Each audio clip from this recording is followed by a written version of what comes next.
quickly. I'm going to be fast forwarding through almost everything, but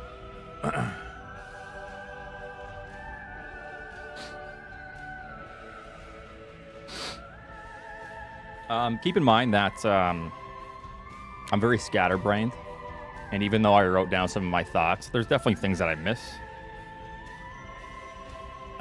This is going to be a format that I'm going to just be talking. I'm not going to have my sound alerts on.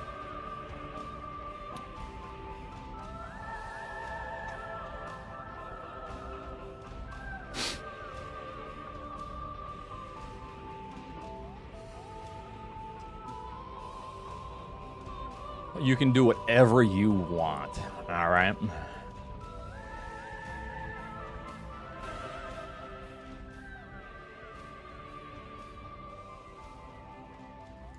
All right.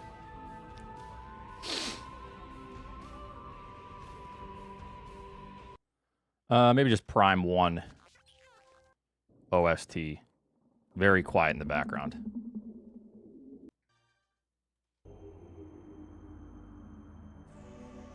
Is this okay?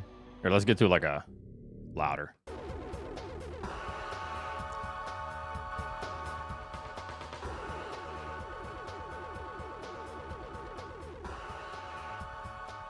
Is that fine, or is that too loud? Or is that just like just quiet enough to where it fills in the background? I'm gonna do everything, Chad. Just wait. Okay.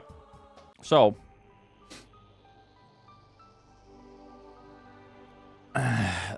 okay. Anyways, hello. Let me turn these off real quick. Platforms, Twitch. I'm turning off my sound alerts.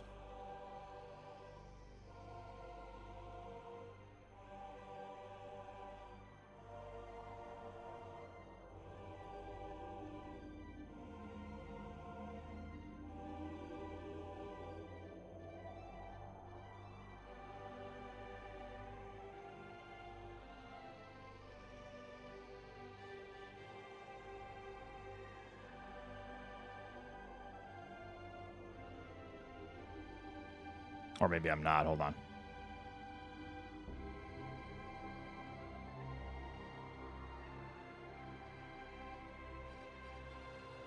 Watch and learn, chumps. Range. It sucks! Yeah. Hold on. Oh, there we go. And he goes for it!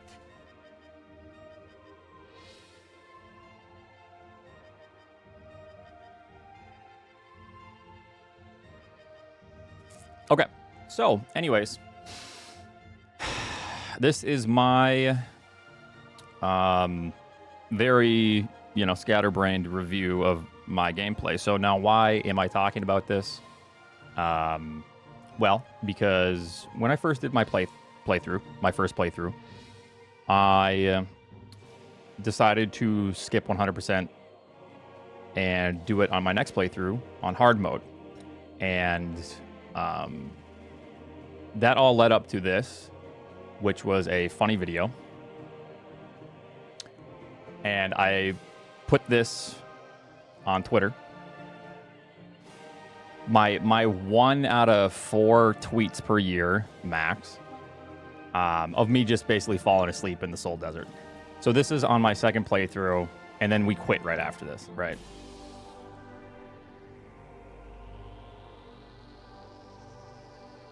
So, pretty comical, just being funny. And, obviously it's just a bit. And, whatever. Okay, we make it? It's just whatever.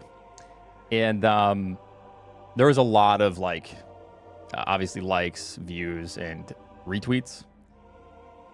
And some of the engagement was quite funny. Basically saying that I've seen this before. Basically comparing a Lakitu skip in Mario 64. Yo, this game is lit. Yo, this game sucks. This is you playing the game casually at first. This is literally years of speedrunning. That's like me booting up Super Metroid and doing the climb and then criticizing people because they say that Super Metroid is hard to control. That's brain dead. But nonetheless, it's just a meme. I don't really care. So anyways, so, you know, I think the reason this gained a lot of traction, because a lot of people feel this way about the game. And I assume a lot of Metroid fans. There was one that was really funny. I don't know who this guy is, but, you know. Where is this? A lot of people compare it to Wind Waker. Oh, this was good. This one cracked me up. Dr. Keith. Thank you, Doctor. Doesn't engage with the desert at all. 0 green crystals collected by the end game.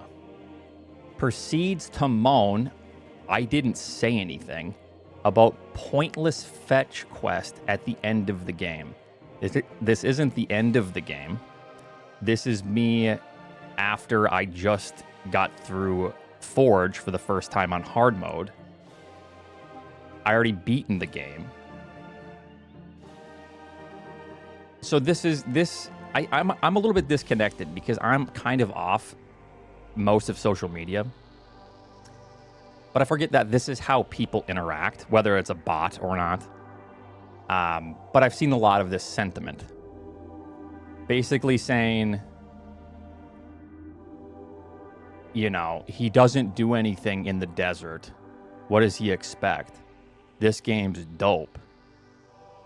And then they proceed to show a clip of them whipping shitties in the desert. And, like, collecting a couple green crystals. It's like, okay, if that's what you enjoy, that's fine. I'm not going to yuck your yum, Doctor. But it's very bizarre to me that is the defense. I think that's about it.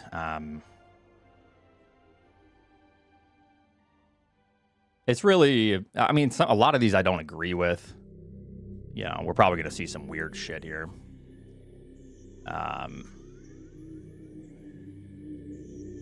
I've seen a lot of stuff. I don't ever go on Twitter enough, X, sorry, to even know how to look at the retweets. Hold on. Let me see. There was a couple that I felt like I wanted to maybe look at. Oh, view quotes. Oh, yeah. So a lot of this is just like, I was just fucking around. You can drive in a straight line for a while. What's the problem? In Wind Waker, you could do, and frequently did, do the exact same thing on the ocean, and it's considered a classic. A lot of people criticize Wind Waker for that. That's actually one of the biggest criticisms. And you have to realize that when Prime 1 and 2 came out, developers kind of approached these games differently. Like in Prime 2, there is a quest to collect all those keys. At the time, that was a little bit more normalized for those types of quests, right? Now, I criticize that. I don't like that. And a lot of people also criticize Prime 2 for that, the same way they criticize Wind Waker for that. So a lot of these defenses, I feel like, are extremely bizarre. And besides the point, I'm just fucking around anyways. You're doing the thing. A lot of these quote retweets actually have, like, nothing, but...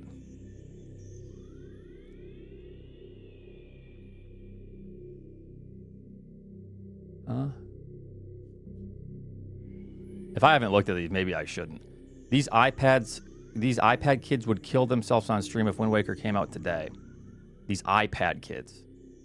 I'm probably older than this guy. More than likely. But it's a bot. You know. I'm the iPad kid. Yes. I'm 100% older than this guy, and I was playing Prime 1 and 2. I'm not going to check his account. There's probably some, like, weird shit.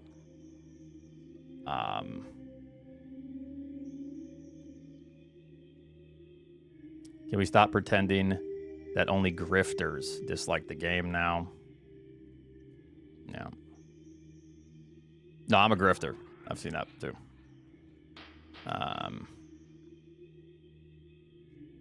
Oh, yeah. So a lot of people can compare it to Wind Waker. And like I said before, I think the Wind Waker comparison is bullshit. Most people criticize that now. A different time in gaming. To where that was more normalized, these types of fetch quests. But yeah.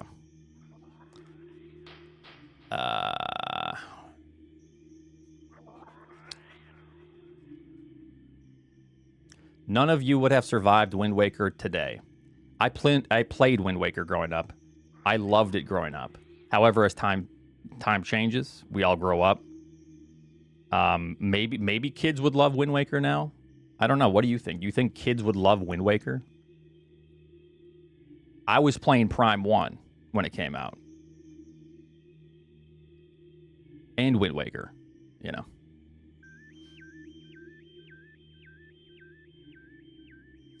If people don't like how the game plays and it makes them bored, why do people still play it and say shit like this? Okay, the only thing I said was, holy shit, this game is even better on the second playthrough, so I'm praising the game. Haha. You know. Definitely no sarcasm here. But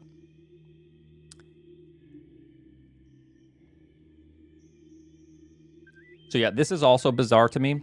So here's one thing. Before I wanted to like make a video on this, I told myself I need to beat hard mode and get 100%. Because I said to myself, people will say, this guy didn't even 100% the game, and he has some criticisms about some of the features or some of the gameplay. But then I saw something. Someone else was talking about the game. They said they beat it, and it sucked, or they didn't like it. And there were comments saying, if you beat it, if you didn't like it, why did you beat it? You must have liked it. Are you just farming content? Are you just grifting? So then I told myself, what the fuck is the point of me beating 100% of the game, playing through it again, when if I don't do it, people bitch. If I do it, people bitch. So I said, screw it. People are too stupid. I'm not going to waste my time. So this is like this kind of shit, you know. This reminds me of something. Yeah.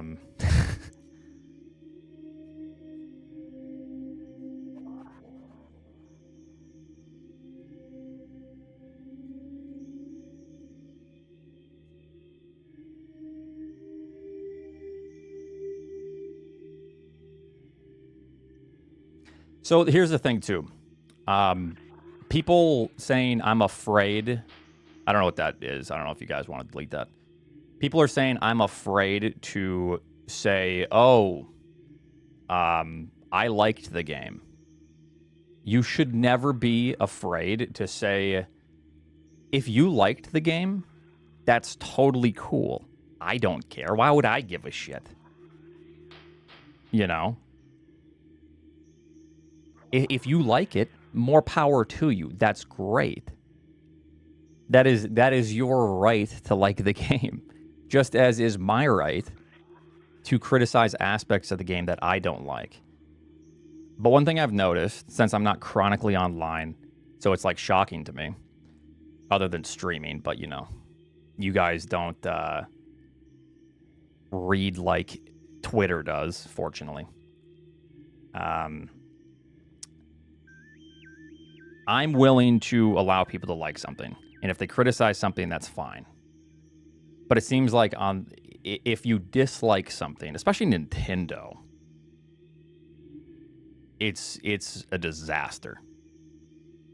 There are people that will defend something endlessly and then criticize you for having criticisms. Then what am I allowed to speak on? I thought it was boring.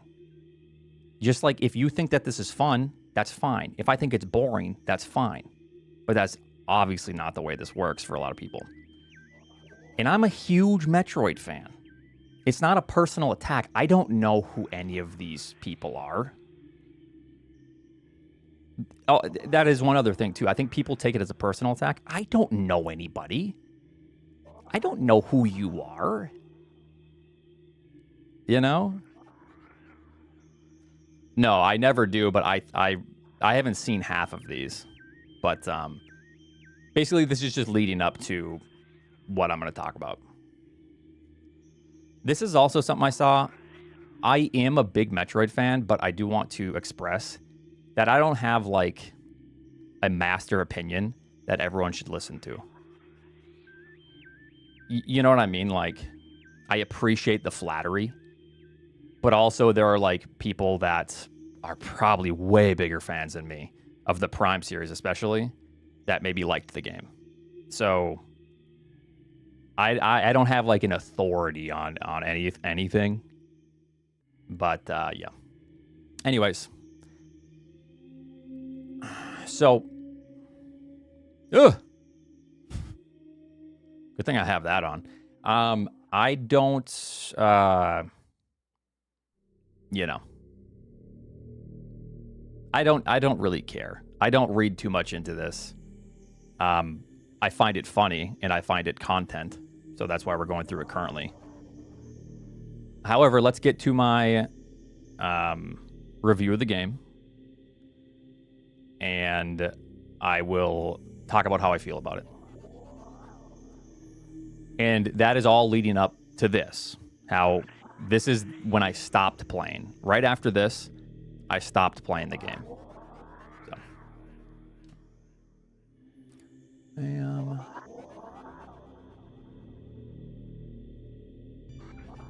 All right.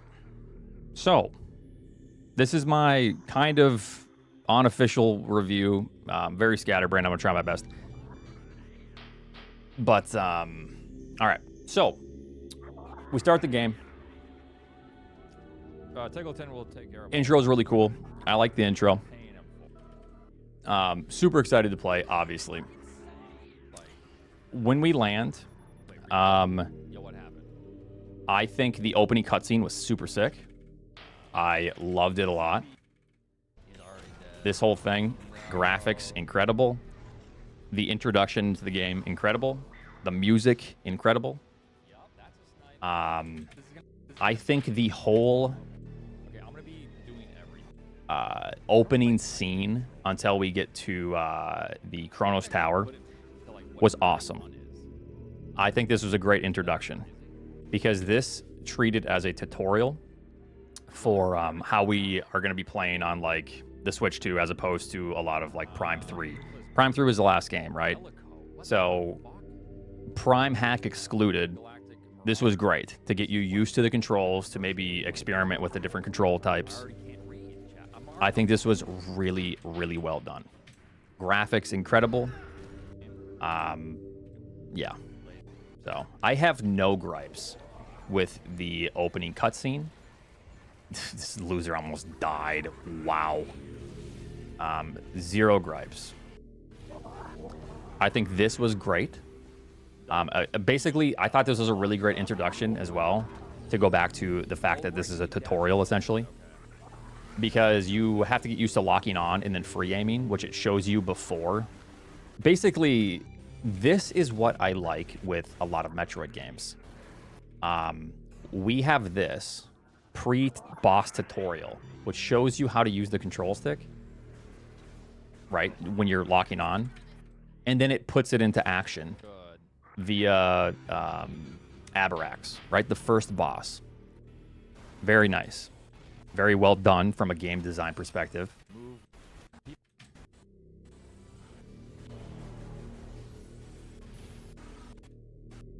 I haven't tried the mouse. I've heard it's decent. Okay, for this, I liked this whole scene. I think this was great. I liked it a lot.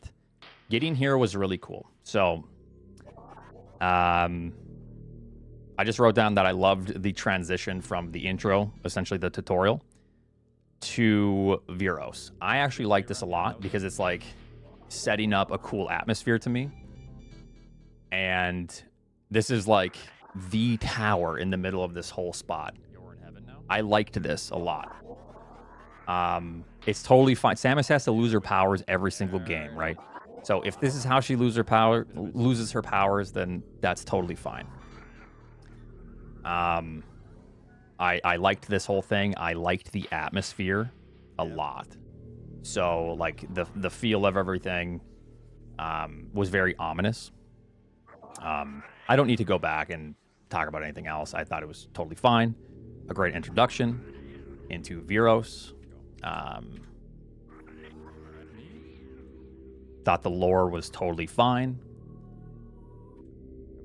This, a lot of people were criticizing the fact that everything was psychic. I don't care that it's psychic. We're on a different planet we were just teleported to. I don't care. I think people that care about everything being psychic need to just relax and be willing to be creative and have an imagination. I love how every door is, shaped like a vagina. That's pretty cool. Okay. So, we get here. And it's still very ominous.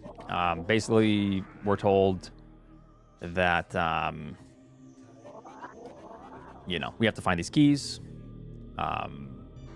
They want their civilization to continue. They need Samus's help. Basically, the trace, right, from the Lamorne, because I believe they've already gone extinct. So this is like their message to the Chosen One, which is Samus. I don't have any problem with the lore. A lot of people do. But, okay, so we land here. I think this is really cool. I wrote down I really enjoyed the feel of the first zone. It made me feel confident that the rest of the world building would be incredible. And that was right. For the most part, I really enjoyed most of the world building. And world building being essentially just the different zones. Like every Metroid game has a different zone. It is kind of separated zone to zone. And I thought it was pretty nice for the most part. Yeah. Yeah. I thought the visual design of everything was awesome. They did a great job. Okay, so moving forward, I wrote down also the music is awesome. I'm pretty sure I wrote down for every single zone that the music was great. I don't think there was anything that I disliked about the music. It was awesome. So far so good. These are my positives, and I don't have really any negatives so far. The furry green. This is all standard. We basically just are... It's kind of just guiding you along. It's linear, which at this point in the game is totally fine to me because it is just like any Metroid game. There is linearity to the beginning, which essentially guides you on how to play the rest of the game, kind of, or it gets you to used to the feel of the game, I guess. Not yet, no. And I'm not going to be overly critical on things. I'm going to give my honest opinion on things. I think some critiques are really stupid, but okay. I also wrote down for the story too. So the Lamorne or whatever they're called were kind of ominous. We don't really know much about it. And like the music in the opening, like when we land here, kind of continued that feeling of like mystery. So I really like that. So we get our psychic stuff. Once again, I thought this was fine. I think it's implemented really nicely. The puzzles are like basically grab this ball of energy and throw it here, but this is the beginning, right? It's not that big of a deal. Okay, so, you know, this was the big contention, right? For everybody. Miles is going to hold our hand, and oh my god, it's going to be a disaster. What did I write down for Miles? Oh, real quick, though. Did we do this yet?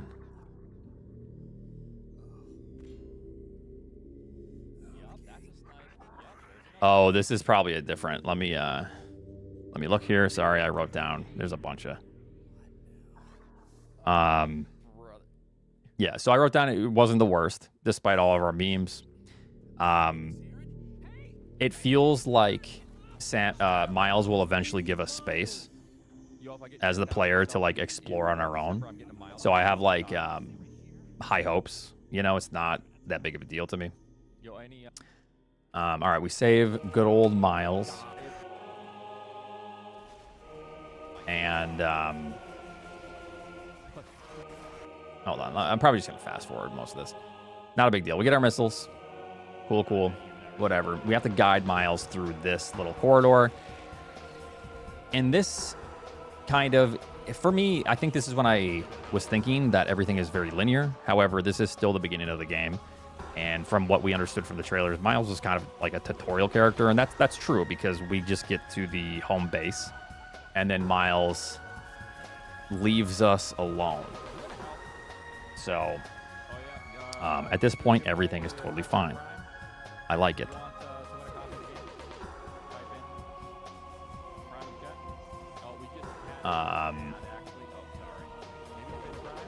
Wait, let me see.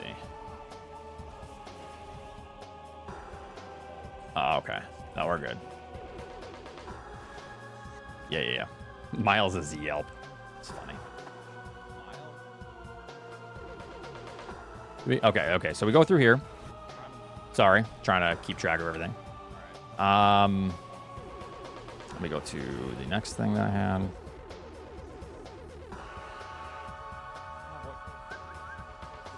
Yeah, basically I just wrote down that I was beginning to become concerned that this would continue even after we finished the Fury Green, the linearity.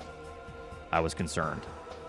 I also wrote down that Miles' dialogue through all of this kind of felt like it was a little bit late. Like maybe like 5 years late. But that makes sense due to the development issues, and that's totally fine. As long as the game is fun, I don't necessarily care. And I think that these minor gripes, it might affect some people's playthrough, but it's not going to kill mine. You know what I mean? But for me personally, it wasn't that big of a deal. But we'll get there. Don't worry, guys. Okay. We finally get to home base. This was fine. You know, the puzzle stuff. Kind of a little bit concerning with how slow the shot was. Oh, and then we get to Betsy. What did I write down for Betsy? Something about Miles. Oh, yeah. Miles' insatiable lust for Betsy was a love story that I didn't feel one way or the other. This one is what it is, you know.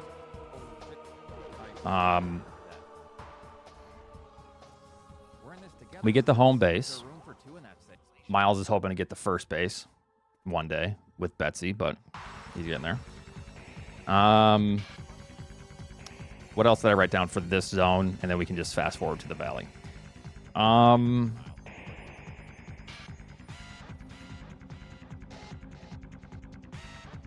Okay, so to the boss.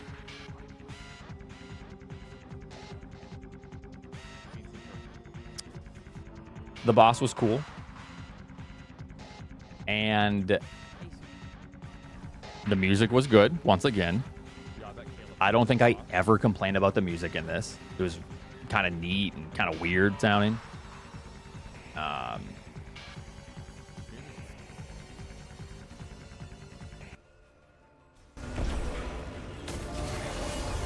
Yeah, I like the music.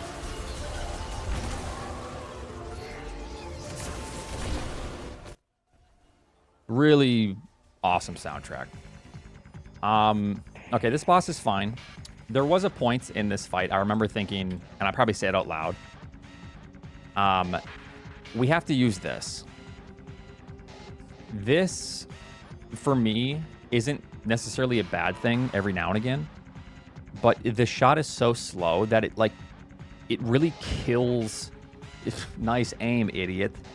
It really kills the fight pacing to me.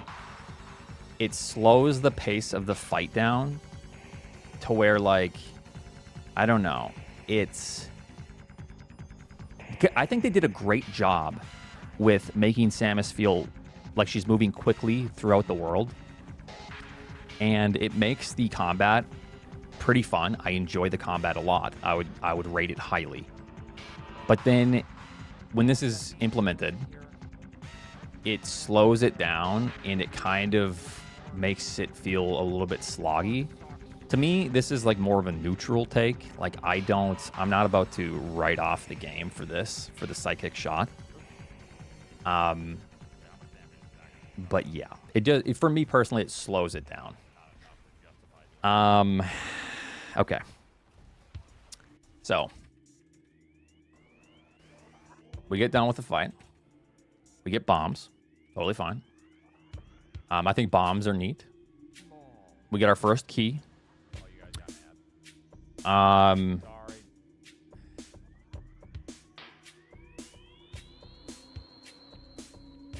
Okay. So we go through here, and there was one point where when we're running through after bombs, you see these green crystals. This actually like instilled some confidence in me that the crystal issue of us just maybe having to run through the desert or like drive through the desert and just knock over a bunch of crystals. I was confident that that wouldn't be as big of an issue as we thought watching the trailers, because we have like these crystals here and we can collect them. Pretty cool. I thought it was only the desert. Neat.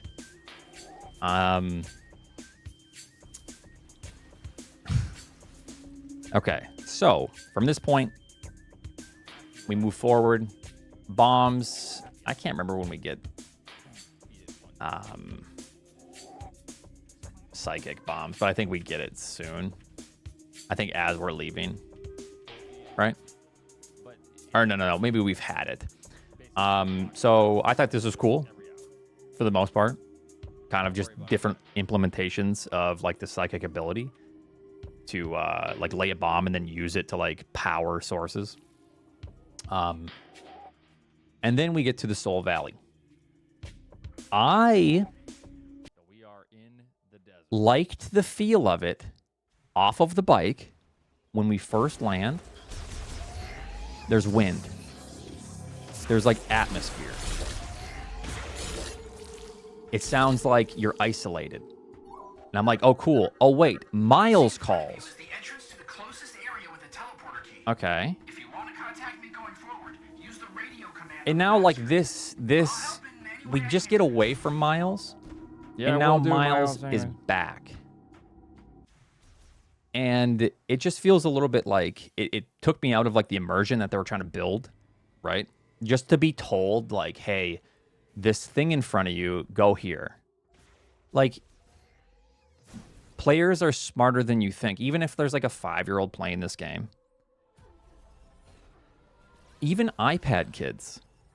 Like, it's almost insulting to the intelligence of players to where you think that they can't walk forward to the nearest zone. Like, if you come here and you just walk right to the ice belt, God bless you. That was your choice. But most players are going to walk to the thing that is right in front of them. We are facing our objective. And then we're told that the objective is in front of us and we should go there. We know that. We can turn the voices off. Can we turn the subtitles off? Maybe. Are you going to do that on your first playthrough? Probably not, but if you do, sure. So this might be a neutral complaint by me. I don't want to get too nitpicky and in the muck, right? So I will leave this as like a neutral complaint because you can straight up turn everything off. But I think there is a big issue, a massive issue, if you turn subtitles off, if that actually gets rid of Miles' intercom, and the voices. We'll get to all this. Okay, so this was totally fine. I wrote down that I like the barren feeling that you get when you land. Just a sound of wind, and you felt isolated. But I also wrote down that Miles immediately interrupts you and says, hey, walk forward, dumbass. It's like, thank you, Miles.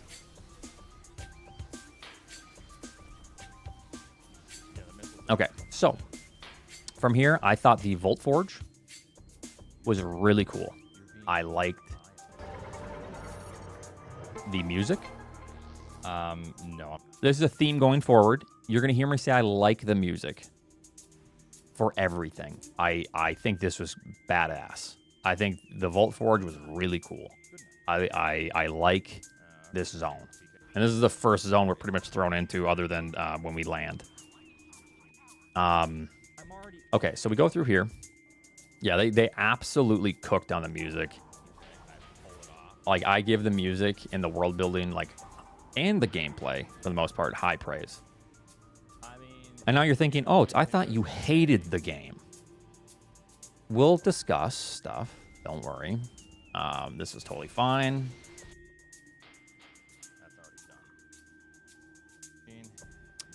We go through the Volt Forge. I don't think I wrote anything down other than cool music. Pacing felt fine.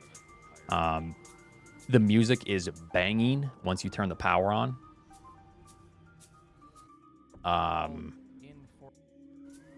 Okay. So, we eventually, we turn our power on.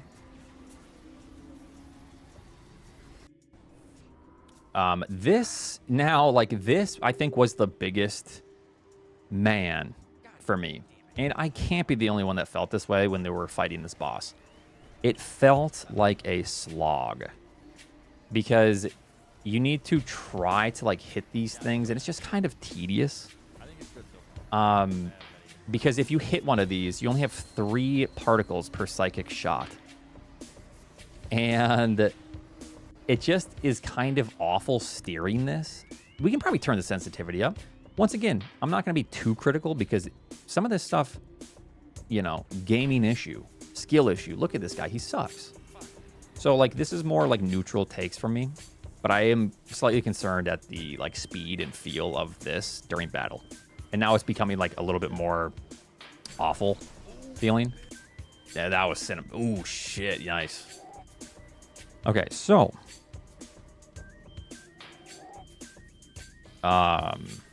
We come through here.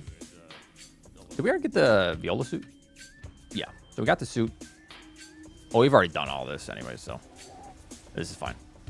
So, fake Silex. Cool fight. I have no problem with this fight. A little bit comical on the Twister. He's like Conra from Killer Instinct. But, totally fine. I called it the Oklahoma Twister. But it's whatever. Turns out that it's not Silex. Totally fine. I don't care. The music as well. I really liked the Silex theme. I thought that was a banging soundtrack.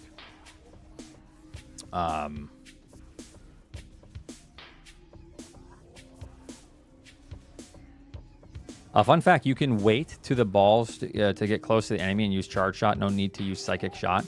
Oh, you don't need to destroy the orbs? That's a skill issue. That's why I'm trying to be neutral on that. Because a lot of this, I'm overlooking aspects, and that's totally fine. Yup, says Aniv. That's totally fine. I concede on that point that if it's a skill issue, that's totally fine. Operator error. This guy sucks. Not a big deal. I don't care. Okay.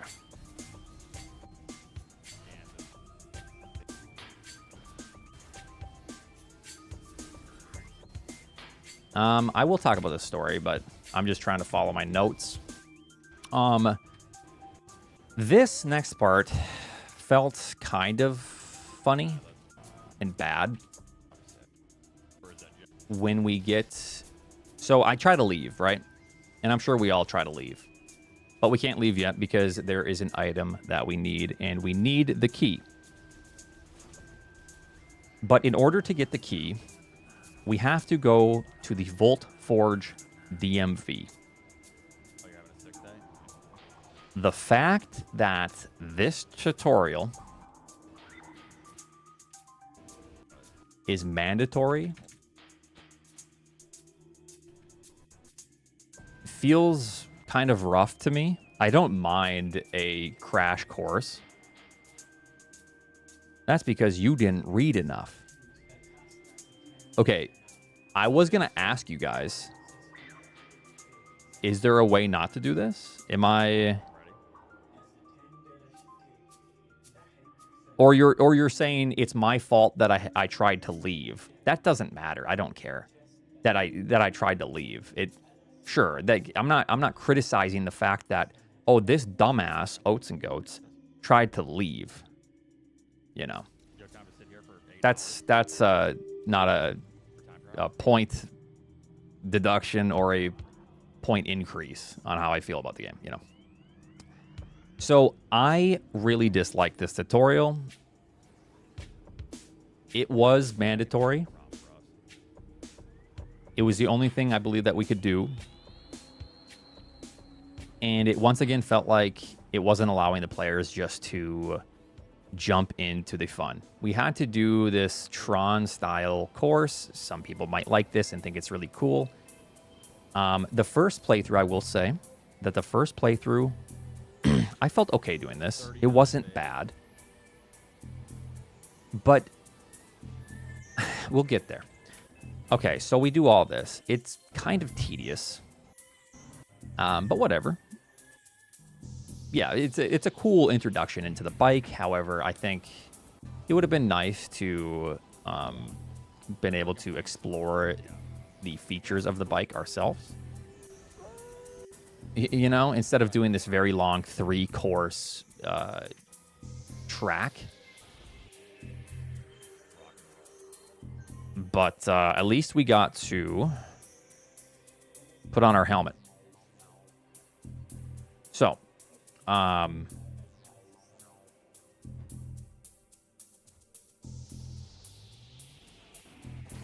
okay, so let's go through this. It is what it is. But then, I guess I didn't think about this on the first playthrough because I was just progressing through. But it is mandatory. Because guess what is at the very bottom of this tutorial that feels like it almost takes me out of the game? It is progression. It's story progression. Not only is it an item, space jump, psychic space jump, I believe is what it's called. But we get a key. This is pivotal and incredibly important to the story. So I feel like this is... On my first playthrough, it wasn't that bad. But the more I think about it and the more... When I was replaying hard mode to get 100%, it felt awful. You know? It felt really not good to have to do this again. And then that's when I realized on the second playthrough that this is mandatory. Because yes, this is the only way to get to Zelios and to get our progression items and the key. Okay. The track segment could have been in the desert. Yeah, we could have probably been given a tutorial in the desert. However, I am being really critical on this point, and some people might really disagree with my take on it, but I think that this is a really, really bad implementation of how to continue the story. I think putting the progression behind a tutorial is such a bizarre decision to me that it really like makes me feel weird. Like, you know what I mean? I don't know if this is a hot take, but it just feels bad. Okay, anyways. This boss fight was totally fine. This is kind of what I'd expect from a Prime fight. Really cool. The music, once again, pretty cool. This one's like more rocky music. It's a little more upbeat. Do I die to Zelios? Oh, brother. No, I get health. Okay.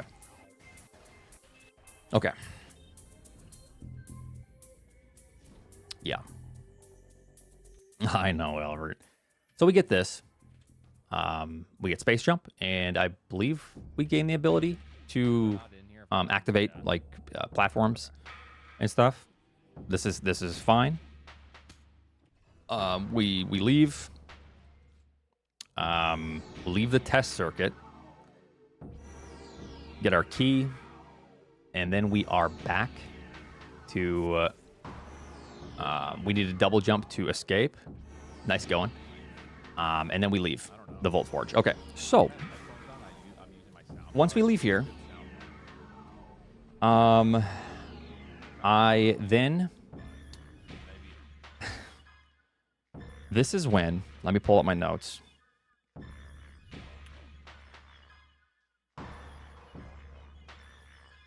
Oh, one more thing about this, and I want to cover all bases. When we enter the Vault Forge, I'm gonna go right back. Don't worry.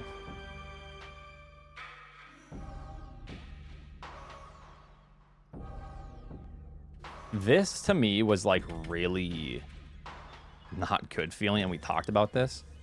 Right when we enter the Vault Forge, we get to explore this cool zone. We save, and then we come over here, grab the map, whatever.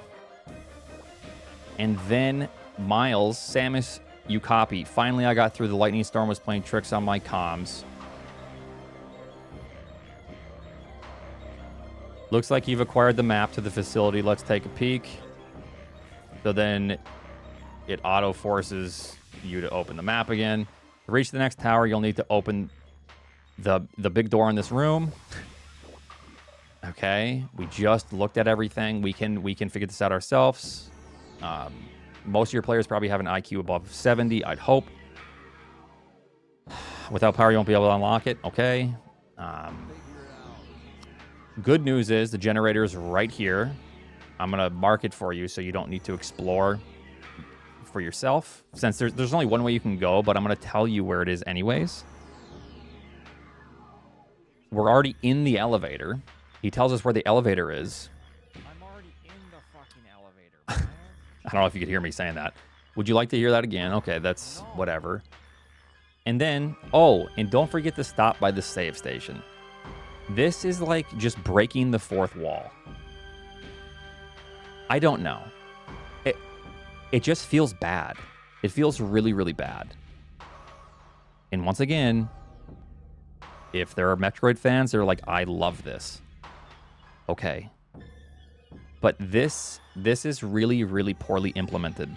And this really takes me out of the atmosphere and the world that they're trying to build in a really, really bad way.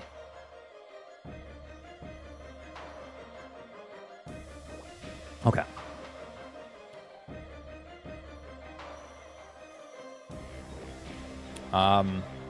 Moving forward, we leave the Vault Forge. I thought everything in the Vault Forge was fine. I thought the robot fight was a little bit slow. You know, the robot that teleports around. Okay, but then we get to this point.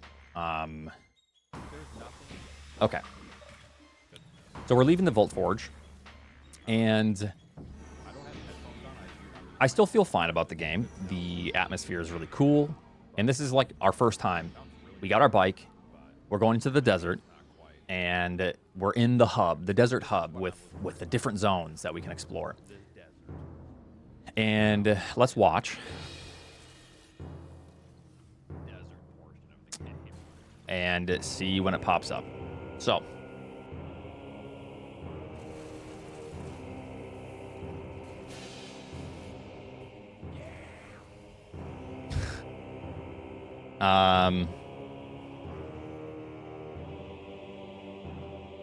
Okay. So, If there's nothing, yep, just drive off the edge. I'm going to have to fast forward this. So we go out into the Soul Valley. We're exploring, right? And this is when Miles speaks to you. This is what Miles says. And I'm sorry if I'm being nitpicky. You found a teleporter key. Congratulations. Looks like there's 3 keys left. And we're just out of the tutorial, essentially, and we got the bike. To me, it feels like we are now officially into the world. And little do we know that there's only 3 keys left, and after those 3 keys, the game ends. And we just got 2 of them. We just got 2 fairly quickly. Looks like there's 3 keys left. Up to you to decide which one to go after first. This is really important. It is up to you to decide which key, there's 3 left, to go after first. This implies that the desert can be explored in any way that we seem fit as the player because we're given this bike, we're given stuff to do. And now we are under the assumption that we can go after any first. Okay, so.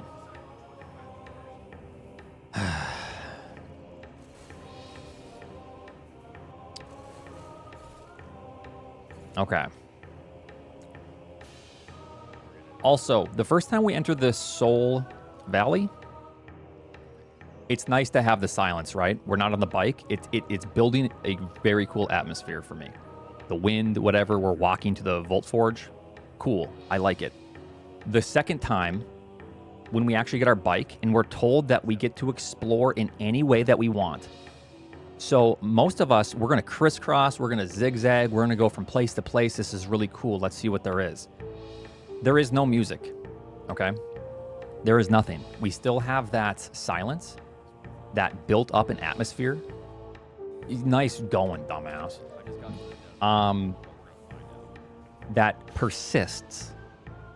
Little do we know, we find out later that in order to get music on your first playthrough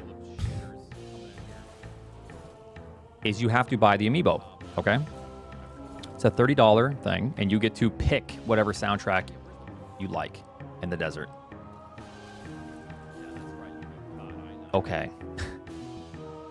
I hear people defending this by going, Oats, what are you, stupid? Or not Oats.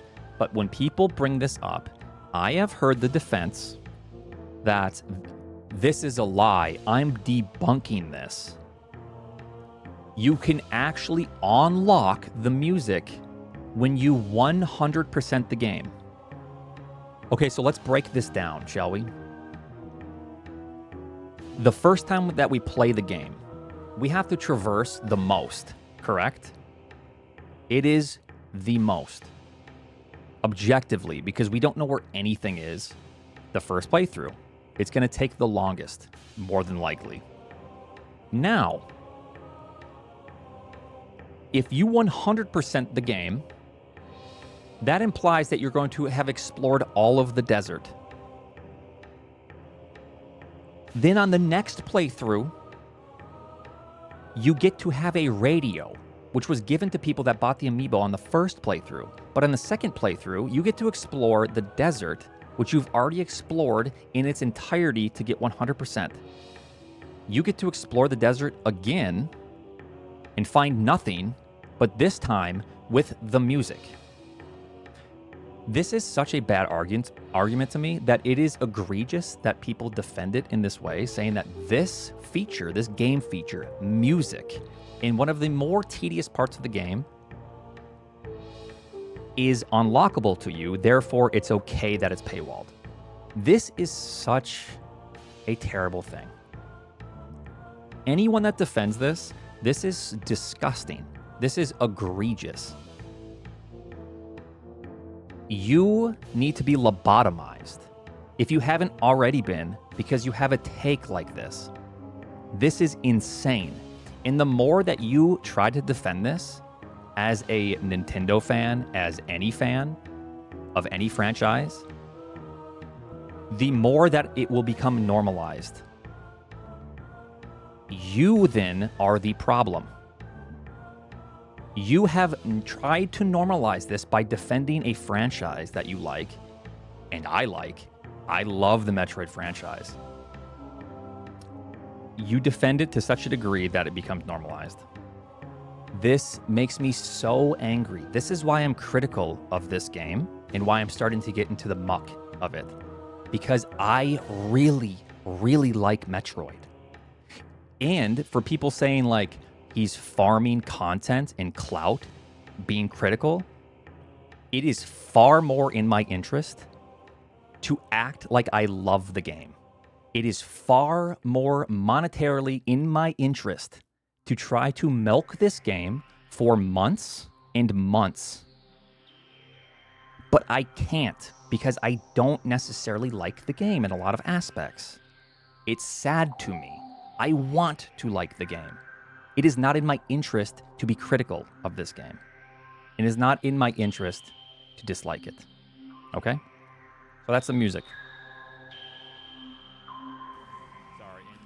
Okay, so we're cruising. We're bruising. We're told we can go anywhere. I think I go here first. And this is just a skill issue. There's enemies. I see that it's red, so I don't think that I can enter it. I leave. Not a big deal, because we're still exploring. It's early game. I don't mind exploring. So. Good fuck off. That I'm concerned about. And we're going to find out. That's like pretty. Okay. So, yeah, not a big deal. Because guess what? If I have to drive around and maybe this isn't like accessible to me for some weird reason, or I'm stupid and there's a different entrance, it doesn't matter to me because guess what Miles told us? Miles told us that we can do these in any order. Great. Okay, so we're leaving, right? I explore some more. I believe that I find a shrine. We can't do the shrine. It's locked. Not a big deal. This is actually totally fine for me. Because then this gives me something else to do later on in the desert that is mostly empty. So this isn't a big deal. The fact that I enter this shrine and I'm like, oh, I certainly need an item. When I get an item that I think will progress me through this this shrine or this dungeon, whatever you want to call this, then I will come back. I'm excited to see what I get for this. Not a big deal. I like the fact that there are these shrines. I'm not sure what they're necessarily called, but... yada, yada, yada. This is just standard stuff, I feel like. I'm just exploring. See another thing there that I obviously can't do. The grottos, yeah. See this, and then, yeah, this is not Maldium. Dens something. Denzium. So, yeah, I think we already established that was power bombed. I think that's in previous games, isn't it? It says shrines? Okay. Not a big deal, right? So we're going to head over to the mines. Exploring, scanning, crushing some crystals. And then we see this. Okay. We can't enter this until we get Spider Ball. There's obviously no way to enter. Miles is a liar. Miles is pissing me off. But you know what? Not a big deal. Maybe we get Spider Ball sooner than I think. It's not a big deal. But it is odd to me that we were told that we can go anywhere. Whatever. Then I think I go into the ice belts because I'm just kind of like looping around the world. I kind of want to like set a perimeter and see what I can explore. Go into the ice belt. And, you know, do all this. Go through all the loading zones. And then we're told... once we get into the ice belt and we've explored, and it's not that bad so far. I don't have like big complaints thus far in my playthrough. Obviously, I have the complaints right now, but yeah. Miles tells us if you're unsure where to go, you can always explore the unsurveyed areas. Have you checked out the volcano?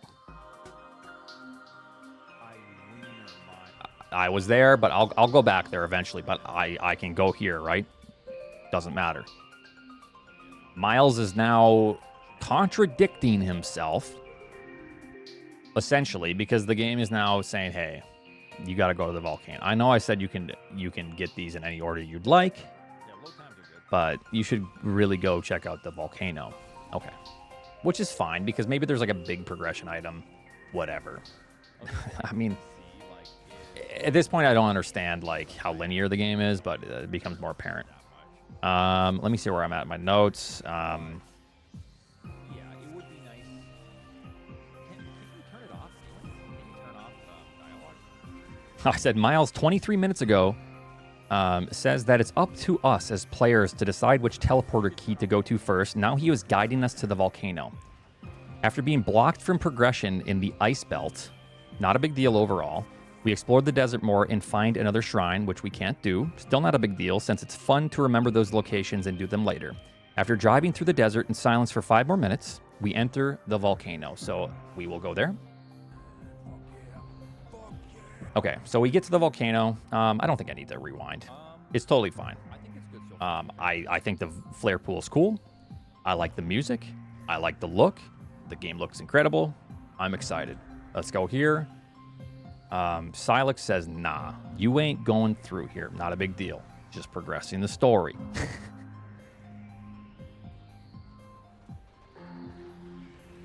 The technical nitpick here is that he said you could go anywhere, but he didn't say you could access everything when you go.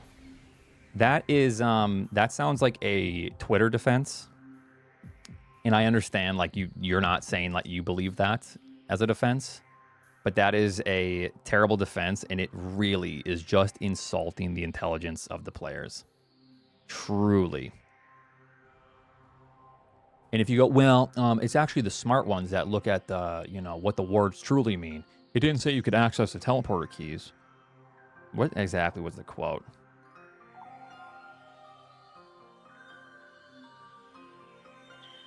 You found a teleporter key. Congratulations. Looks like there's 3 keys left. Up to you to decide which one to go after first. These are Miles' exact words. Up to you to decide which one teleporter key to go after first. Okay. So, we're here.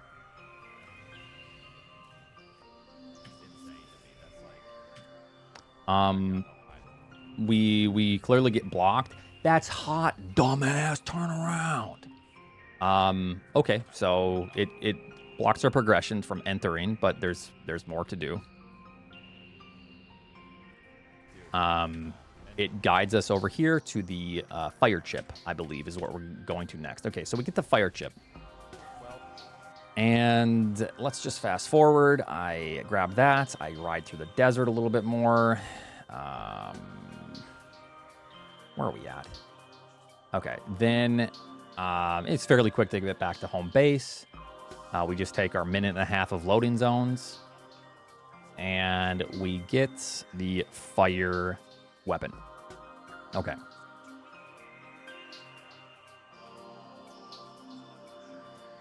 I just want to make sure I'm covering all my likes on every zone as well, because I am trying to be fair. I wrote down that I loved the implementation of the new weapon system, which I really do, and was really happy to see that we can upgrade what we get. Basically, once I leave, I get the fire upgrade, which allows me to have like a shotgun, like a fire shotgun. I really liked this. I think this is cool because this kind of, even though this breaks the traditional Metroid Prime norms, if you will, I like the elemental shots. And the ammo actually felt totally cool in this game. It felt fine. I think they did a great job with the balance. And I like the weapon system a lot. I give it high praise. I leave, and I didn't deposit my crystals. Because at this point, I forget about the crystals, right? Not a big deal, though, because even though I've ran through a lot of crystals, I don't even think I'm 12% the way through with my crystal gauge, even though I've done, or did I? No, I think I just leave. I'm not even like 12% through, and if we've been keeping track, I have ran through a lot of crystals. You know, I explore more of this, whatever. This is totally fine and cool. Let's fast forward. Okay, so I get to another grotto, and then I get the fire upgrade. Everything's fine so far. Okay, that's convenient. God bless you, game. When you can just leave a dungeon when you're done with it, or like a thing. Okay. One thing that was weird as well is once we leave, it's becoming more and more apparent that Miles is a liar. Because once we leave the fire zone, the flame pool, what happens is there's a wall of lava that blocks us from coming back until we get some sort of weapon upgrade. So we go there, we get the fire chip, we have to then leave, we're blocked from returning, we bring the fire chip to Miles via 2 minutes of loading zones, we leave, we drive then back to the ice belt, which if you went there first, I knew that there was, well, there's ice in the ice belt. So fire hot, ice cold, fire generally melts ice. So, you know. So, my impressions of the ice belt, once again, I like the zones. Does Miles explains that fire's hot? Okay. I like this. I really do. I think it's cool. So we go through here. This is a really awesome like introduction to this zone, the ice belt. Really cool. Like it a lot. What I don't like is sitting here. I think I timed it. What is it? 4 minutes? It's like 3.5 to 4 minutes or something. Of you have to just sit here and survive. And I think when I looked, I died probably like 5 seconds before I would have succeeded the first time. And you can say, this isn't going to be a huge critique. I wrote this under neutral feeling because I only have 3 E-tanks. You could probably access a lot more E-tanks, and people would argue that, Oats, you didn't get enough E-tanks. You should explore more. I will take that criticism. That's fine. I did die right before because I died right before I would have, you know, hit the transition. It's a timed transition. I wrote down 3 to 4 minutes, I think. Or it's like 3.5.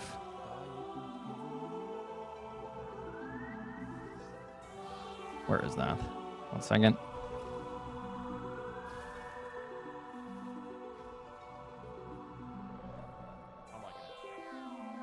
Yeah, so that's basically it. Okay. Not my favorite thing, but I'm willing to be like somewhat neutral on this. It's not the end of the world. I'm a big boy. I can wait 3 minutes, I guess, through a, you know, thing. Yeah, I mean, yeah, that's fine. And some people like this a lot, and that's totally fine. I'm not gonna be overly critical on this. So we make it. We get introduced to Todd. I thought it was cool. It was a nice contrast between, you know, Miles and whatever his name is, Taboki or whatever. Tteokbokki, the Korean appetizer.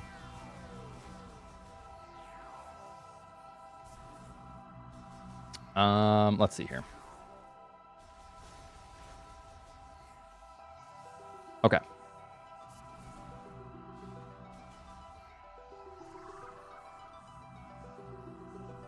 So all I have down for this is that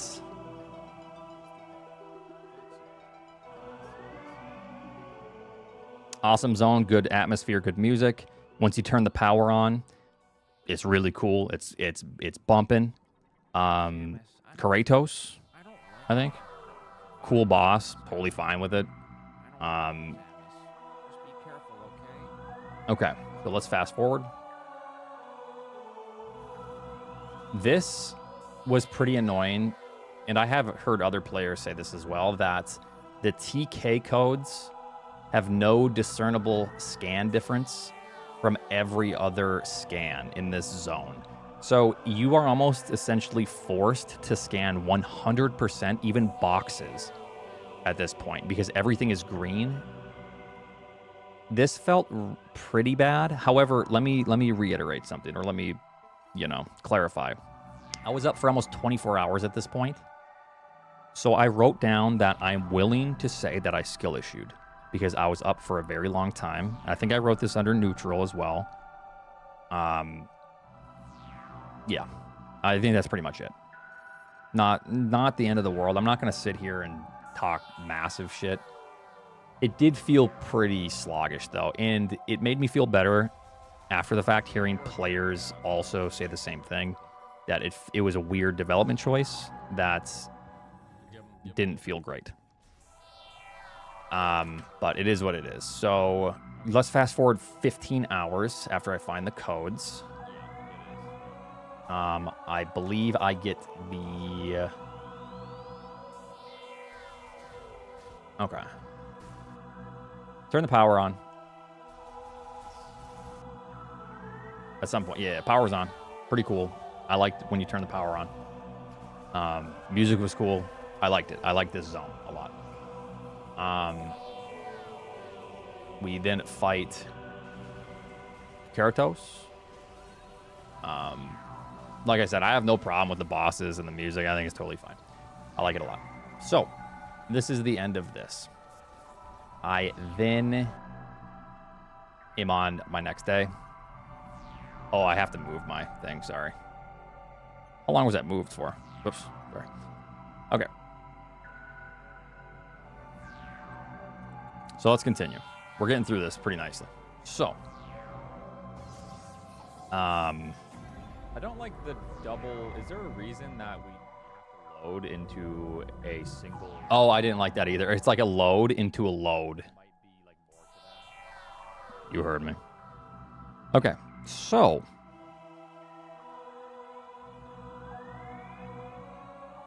I have a lot of notes here. Let me figure out where I'm at. Okay, so after we leave the ice belt, we have to bring the tech back to Miles, right? Am I at the right spot? Through another kind of bleh, backtrack, loading zones, whatever. And I understand that it probably wants you to do this. It probably wants you to go home base more frequently to prevent players from sitting on the 25% crystal cap. They want players to deposit their crystals probably more frequently. This may have been a design choice.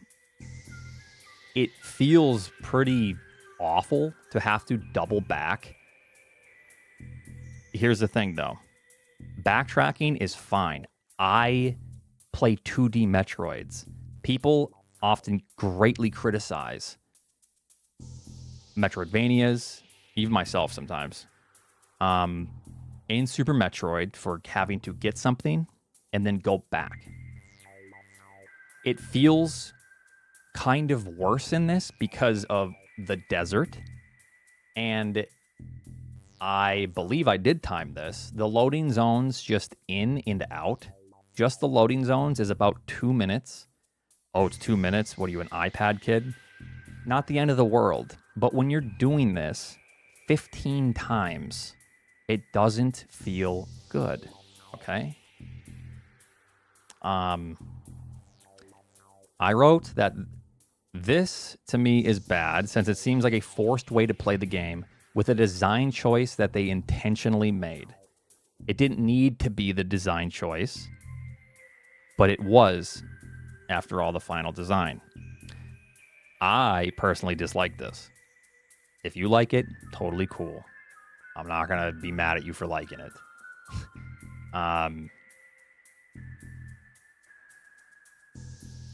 I think that a way to teleport back to home base would probably be a good solution to my gripe about this. not only my gripe, but certainly a lot of players. Okay. I have a feeling that they didn't want to do this because if there was a teleport back to home base, they would have to entirely change the crystal amount because that's the only thing that we can do in the desert, really, is whip shitties into the green crystals. So it's like a solution to a bad design. So I have a feeling they don't want that. It would also cut the playtime by probably hours. I don't know.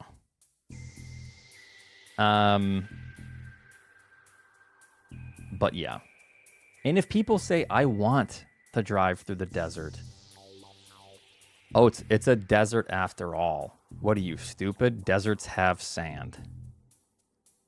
They put the desert in there. It was their design choice. If I put a lake, if I make a game and I put a lake and it's just muck, there's hardly any, there's a couple like seaweeds that you can collect. Are you then going to criticize my game? After all, you can collect seaweed in my lake, in the muck. Let's be honest now. Come on. Okay.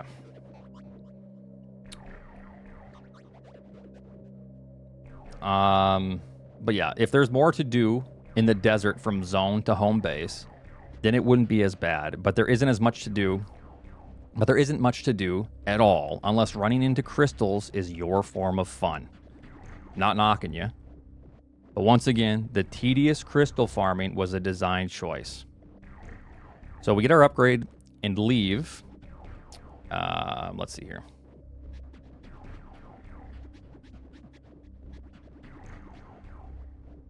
Yes, so I believe we're back to the volcano now. Let's just fast forward. I don't think I can do this yet. We go back, I want to say. Yep. All right. Yeah. No? Oh, yes. Yes. So we get our ice missiles. And guess what? Ice could freeze lava. We go back to the volcano.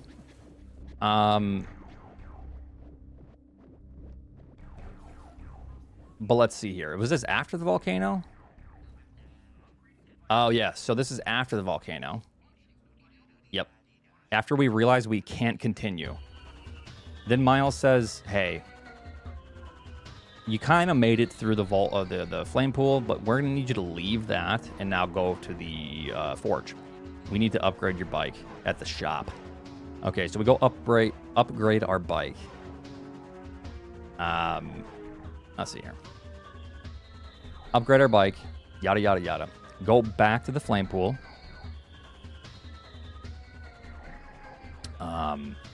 Now we have our hovercraft, and we get into the flame pool. For this, the positives I wrote down. Cool zone. Cool music. I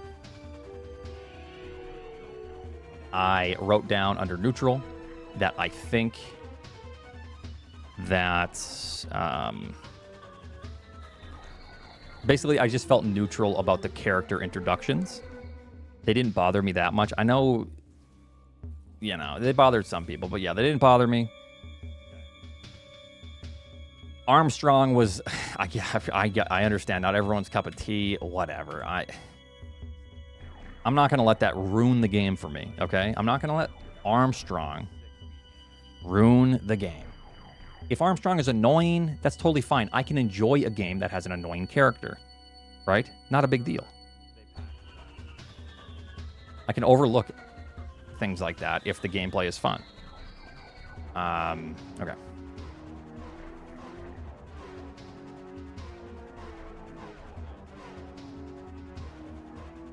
Okay, I think this was totally fine. I don't think I need to go through much of this. We just continue with Duke. Totally fine. Duke dies. Nice going, Duke. But don't worry, I revived them.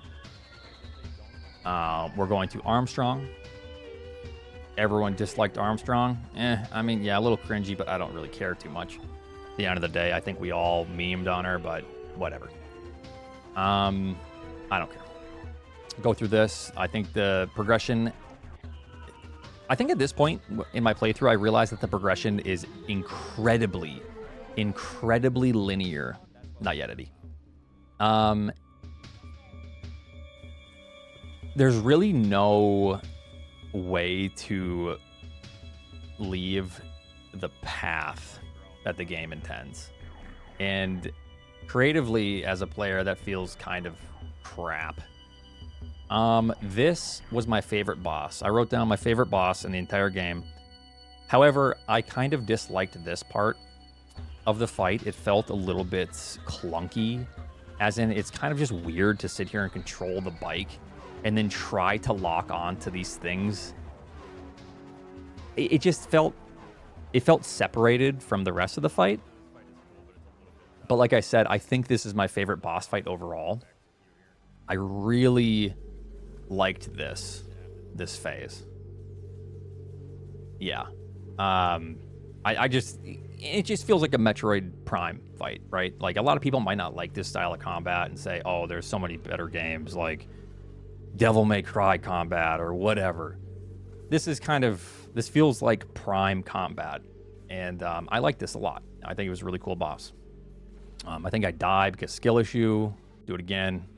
Whatever. The end of the fight I thought was cool. I fucked it up the one time, but we got it the second.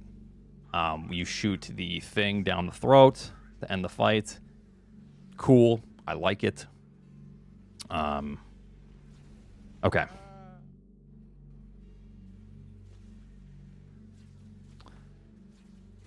Grapple. I thought Grapple was really nice. Actually, I was impressed with Grapple because it made Samus feel like she could traverse and move through the world in the air quickly. Like, look at this. Samus essentially accelerates. I liked it. I thought at this point I was impressed with the design. It felt really good. I liked it a lot. So, you know. Okay, we leave. I thought this was totally fine too. This is a creative way. It's not like super fast or anything, but it's a cool creative design with the grapple to where you like grab onto walls. I like it. You can't get that yet, dumbass. We go through. We go back to the forge, I believe.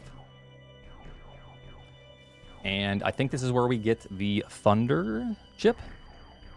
Okay. So...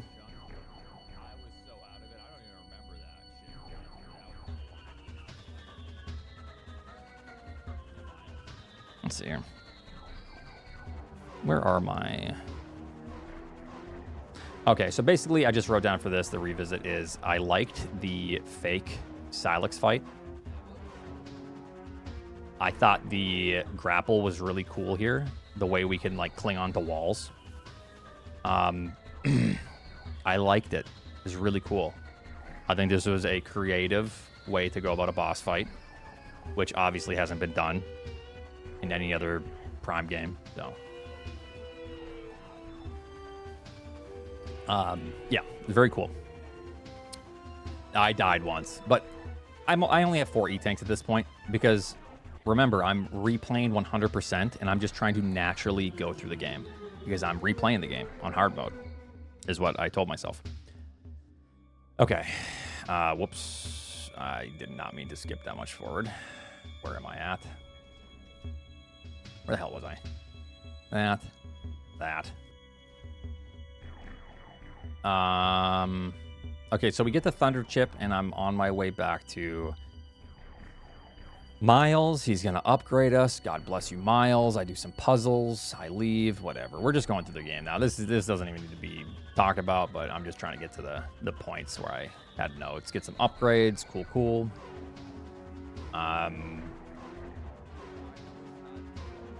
Okay. So... Do I have anything in between?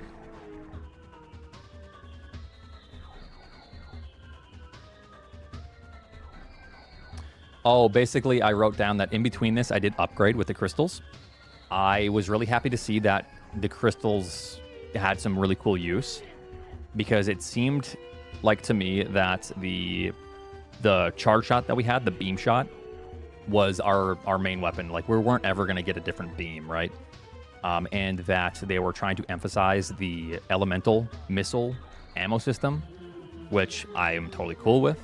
So I was really happy to see that we could upgrade our shot. And it actually felt way more powerful once we did upgrade it via the green crystals. Okay, so we go through this. This character, badass. Thank you, View, for being a badass. We get Spider Ball. We go on through. Fun stuff. Fun platforming from zone to zone, from platform to platform. I like it. I think it's fun. And then we go farm some more green crystals, as is tradition. Okay. I believe we're getting into the mines. So we just get Spider Ball. Miles, we leave. We're heading to the mines. At some point, I might actually go upgrade it. Do I upgrade now?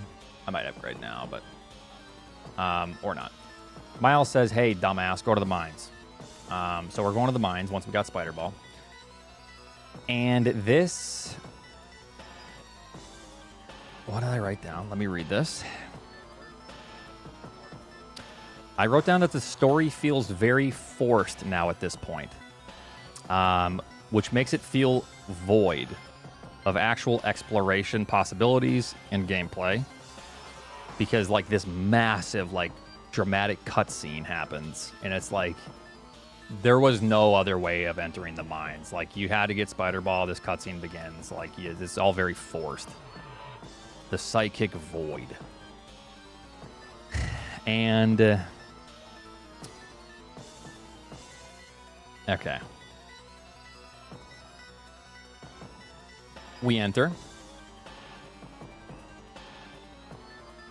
And I wrote down that I think the mines, once again, are cool. I wrote down entering the mines feels somewhat bad. It's because we have this massive cutscene, and it doesn't feel like we're exploring on our own. It's like the game is basically just giving us a story and feeding us the atmosphere. And it for a Prime game, it doesn't feel right. It felt bad to me. But overall, I like the biome. I like the mines a lot. I thought it was pretty cool. I like cave-like areas. I'm a cave dweller after all.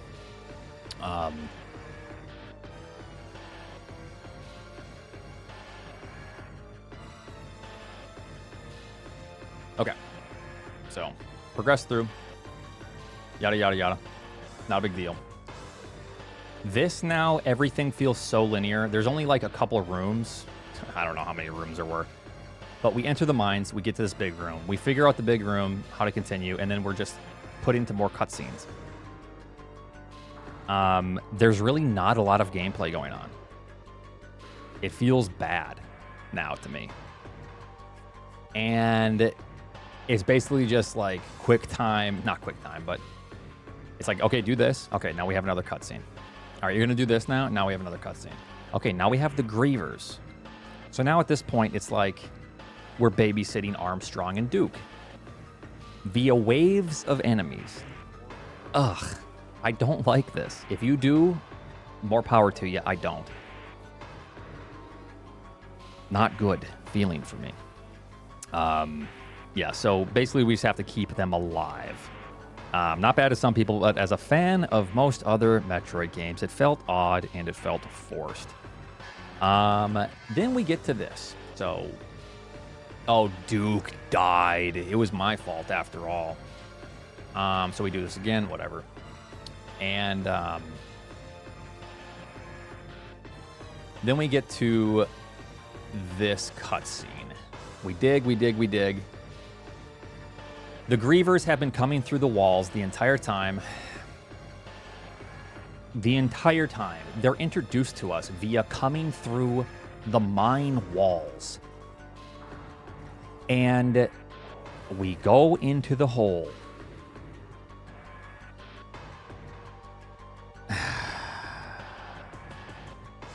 I wrote that Duke sacrificing himself to buy us 10 seconds of time from the Grievers that can dig through the sand felt bad. Really, really bad. And so forced that it insults the intelligence of the players severely.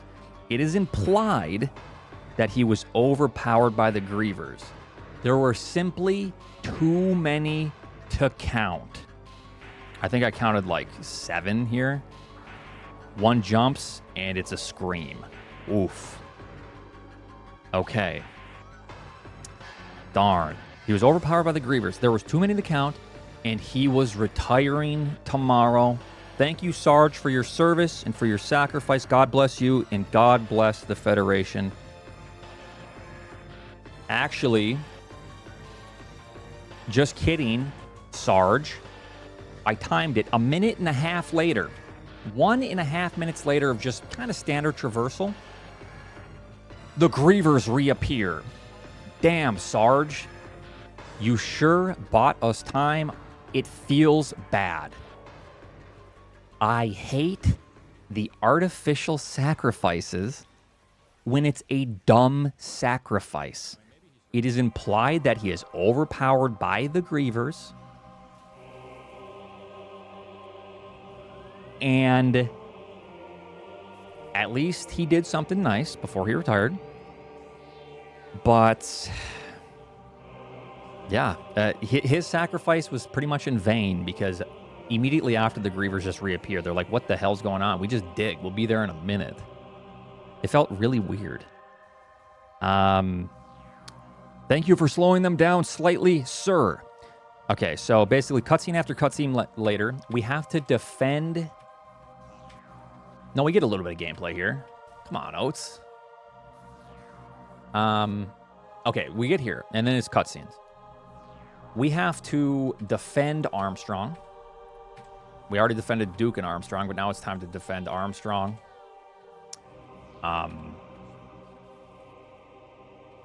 Where do we get to this point? We get a little bit of gameplay here. I'm being overly critical. Okay, so we find the drill, and we're drilling. Okay.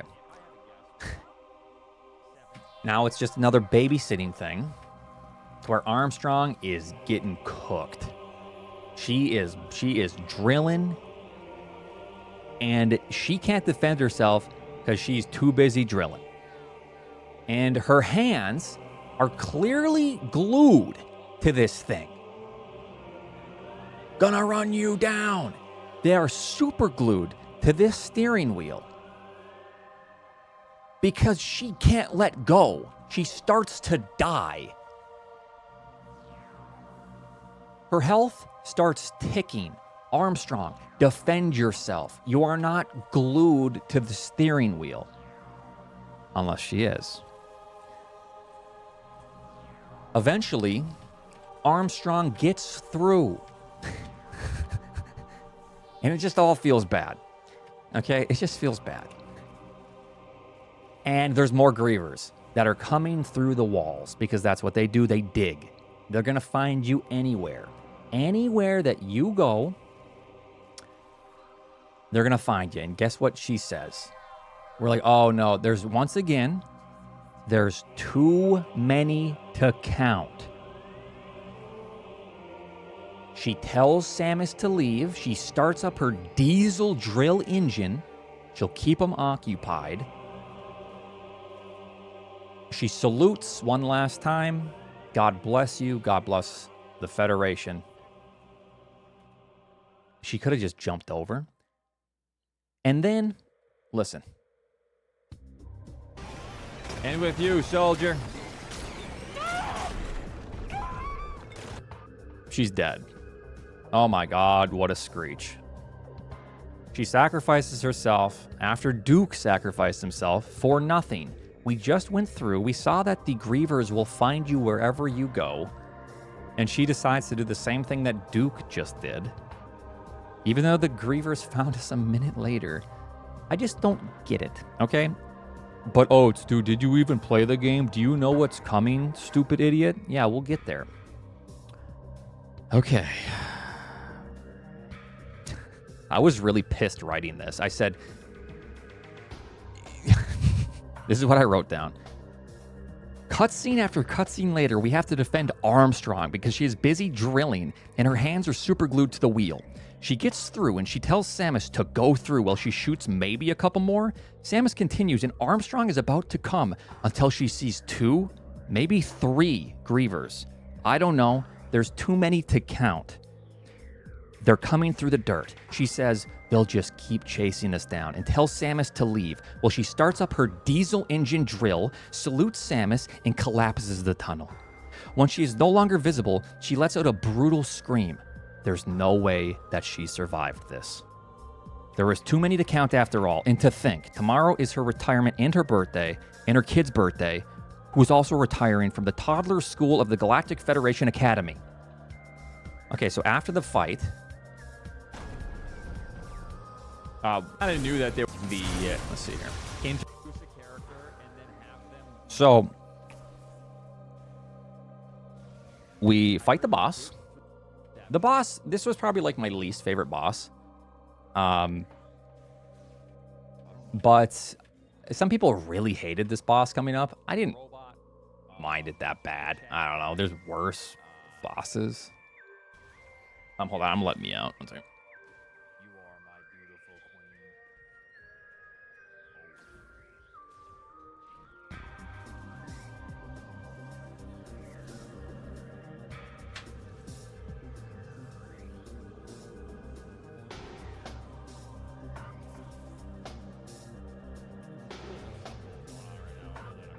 queen. Yeah, I think overall, like, it's like probably how I think that Spore Spawn is not a great boss in Super Metroid, but that doesn't matter. I think it's all fine. Like, we're gonna have a least favorite, right? This is probably just my least favorite. I like View 995, probably my favorite companion. And what a Chad bot. And guess what? Wowzers. This bot is a saint. Throws us over this gap. Very cool. And this is essentially our last friend. Man. Our last friend, but he leaves himself behind. The Chad bot.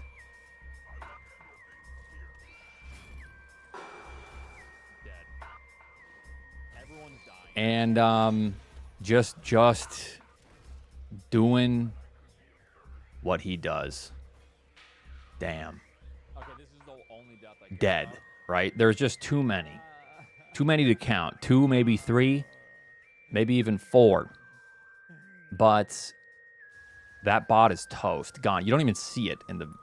just gone. Yeah, retiring tomorrow. Okay.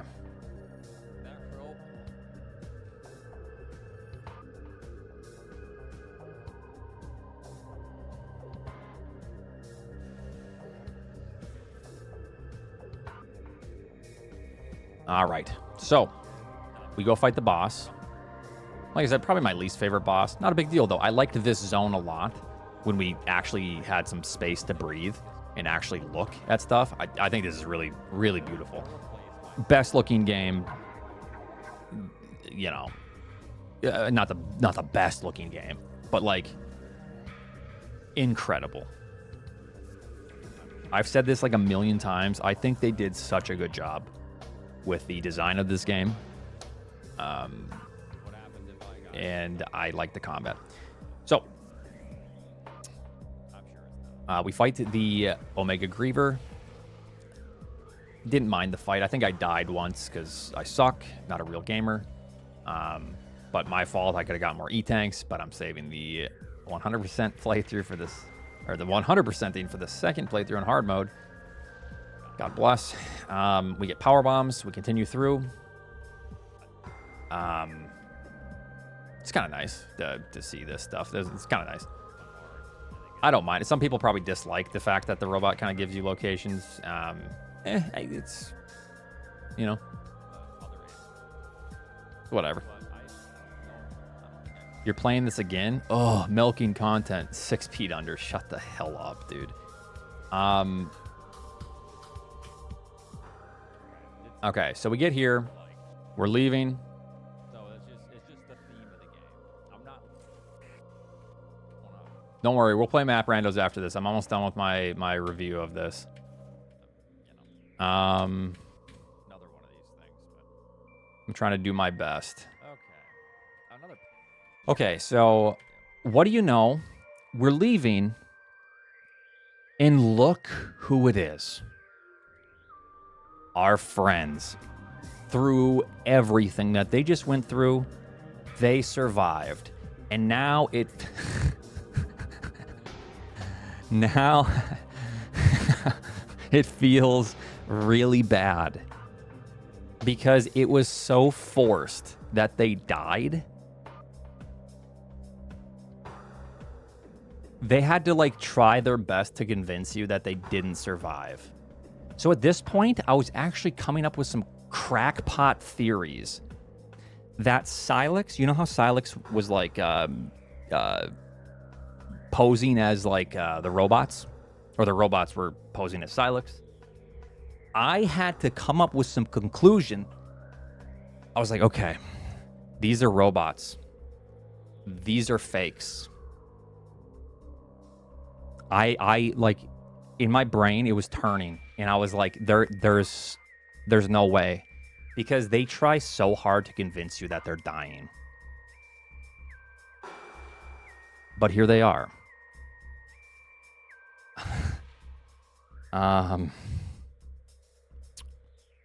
And the best part about this, look who's next. Look who's coming. And look at the surprise on my face. I am so happy. No one could have known that they would have survived. And where's our friend? Where is he? Yo, they seem sus though. There he is. Yes.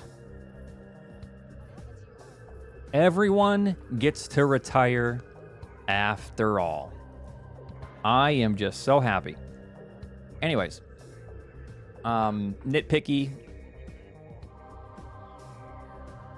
Let me say this now with the story. I basically wrote down that some of the way we were thrown into the story was a bit jarring, but I'm patient, and I want any storytelling to develop the way the devs intended. I consider this storytelling to be a form of art, and am willing to delay gratification for the sake of the art's intention. I wrote that down because I am willing to wait for a good story to develop.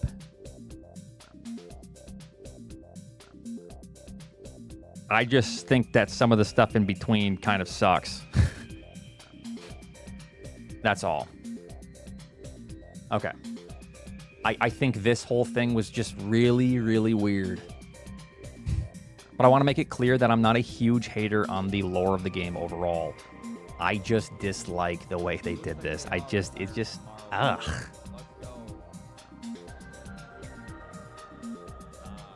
Okay. Yeah, but here's the thing. I'm also willing to overlook this, because there's also going to be people that say, oh, wow, Oats is criticizing this. Lol, this is a kid's game. You got me. Wow. Okay, I'm fine with having this in here. It's okay. I'm willing to let the main story develop, okay? Yeah, you got me. This is a game for 5-year-olds, Oats. Why do you care?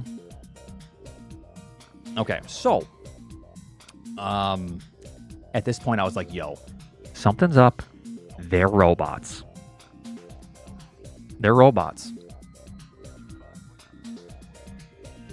Okay, so we begin our green crystal farm. Miles reminds us, hey, you better farm up those crystals. And then we get to this. I'm like, oh boy, we get to go check that mech part. Remember at the start of the game? Oh man, I really just, I was so excited after watching the trailer. You're close to the mech part. Thank you, thank you. We get this. It eats it. I'm like, hell yes, this is actually going to be cool. I'm excited. This is my least favorite boss. Now, it feels just really clunky, and it feels bad. It feels very poorly implemented. Not a big fan. You have to just run into the tail. You have to stun him, run into the tail repeatedly. Skill issue. You suck, Oats. Whatever, I can miss a few. We can laugh it off. But ultimately, you know, it's just a poorly implemented fight. We start doing some damage, and this is just so awful, I feel like. It's just not fun. So then we decide, you know what we're going to do? There's got to be a secret way to kill this boss, right? Let's do it. We're going to go into its mouth and lay a power bomb.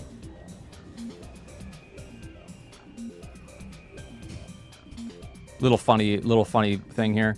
Whatever. So then we continue to kill the boss the normal way. Feels terrible. Just really awful. Honestly.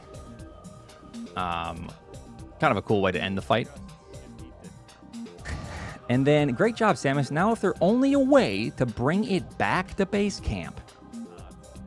Yeah. Only there a way. Takabi is out in the desert, so you may want to ask him about it. So we start exploring around. It took me forever to find Takabi. Oats, skill issue, sure.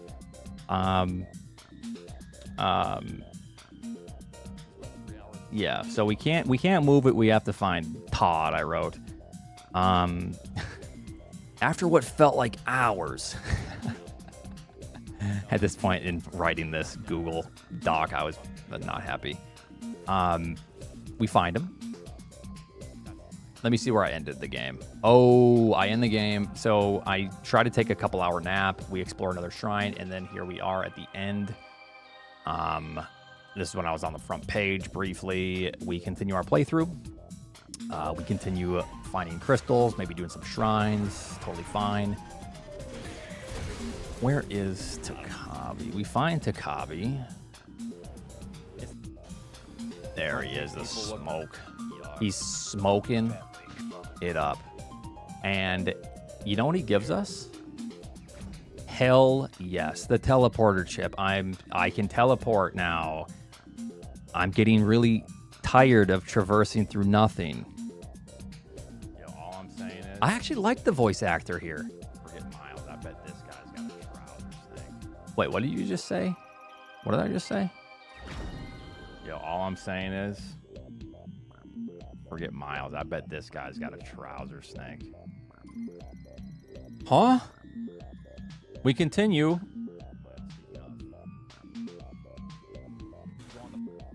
We go back to Miles with our teleporter chip. Fuck yes. This is the last time I'm gonna have to do this stupid shot back to home base.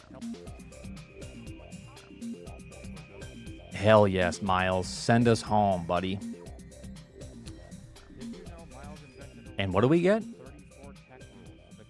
We get nicotine patches. We get teleporter patches. I don't read. I'm reading the chat, and then I see it.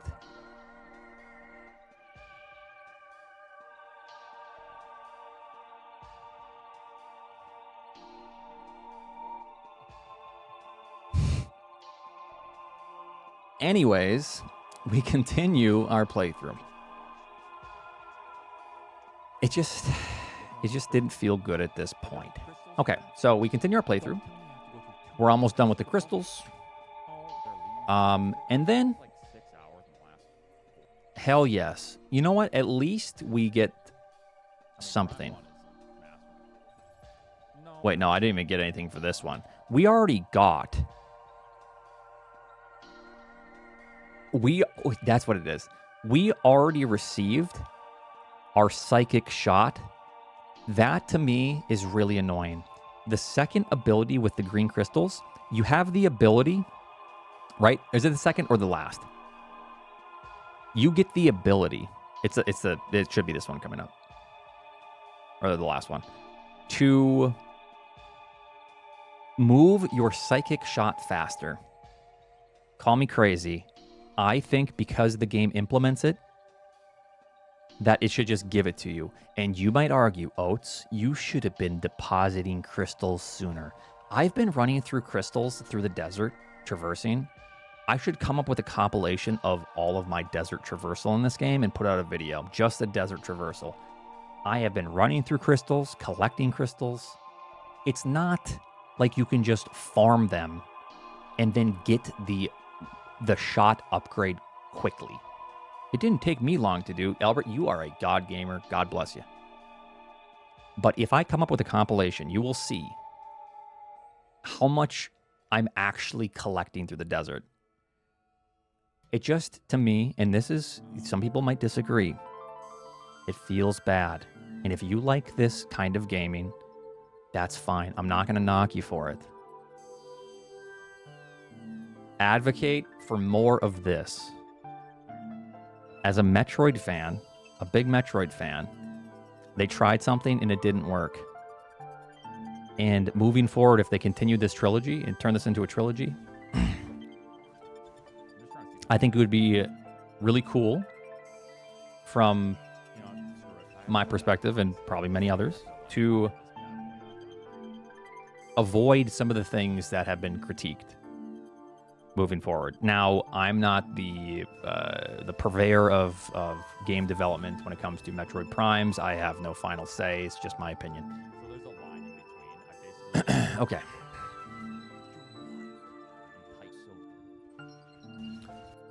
All right.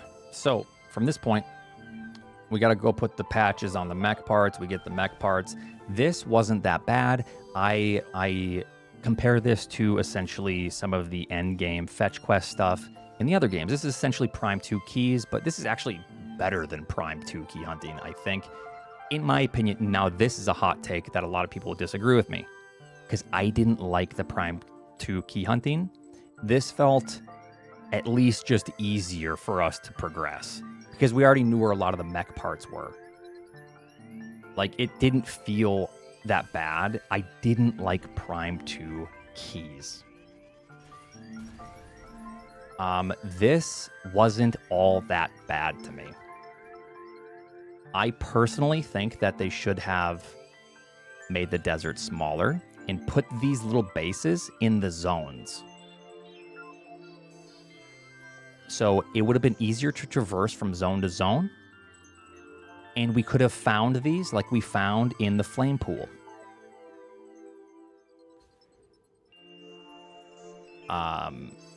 But I'm not going to be that hard on it. Whatever.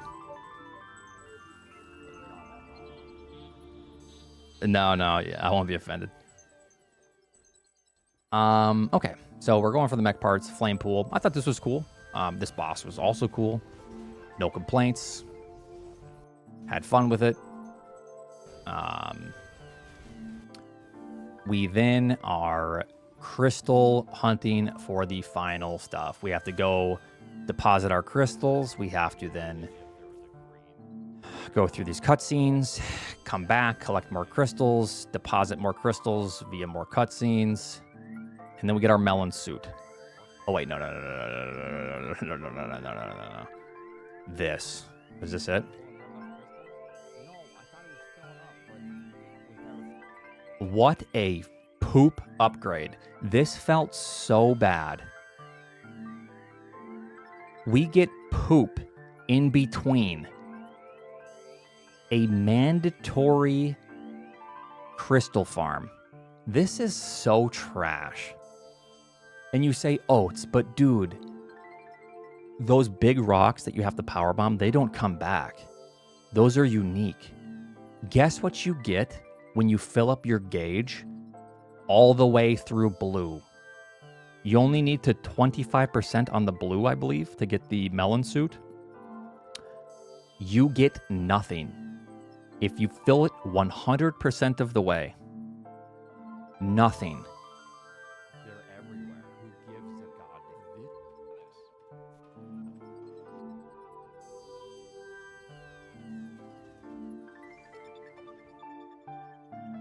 It's the last green. Okay. Yeah. So, we finish our collection. We get this. We go to the end of the game. Okay. Yeah, get our suit, head to the tower.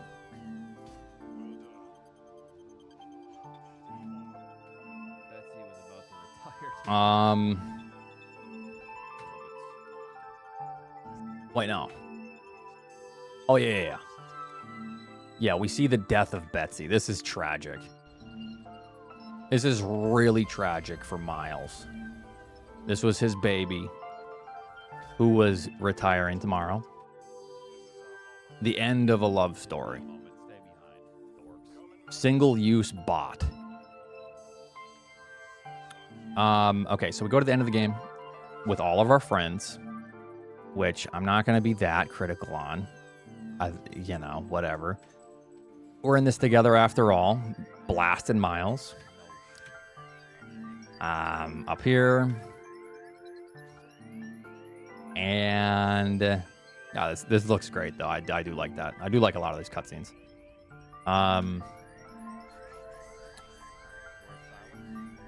I didn't beeline everything. I did a lot. I did pretty much everything other than all of the missile and like little miscellaneous upgrades. I wanted to play it again. I wanted my first playthrough to feel natural to me, and I wanted to replay it and do 100% and scans as well, which I started.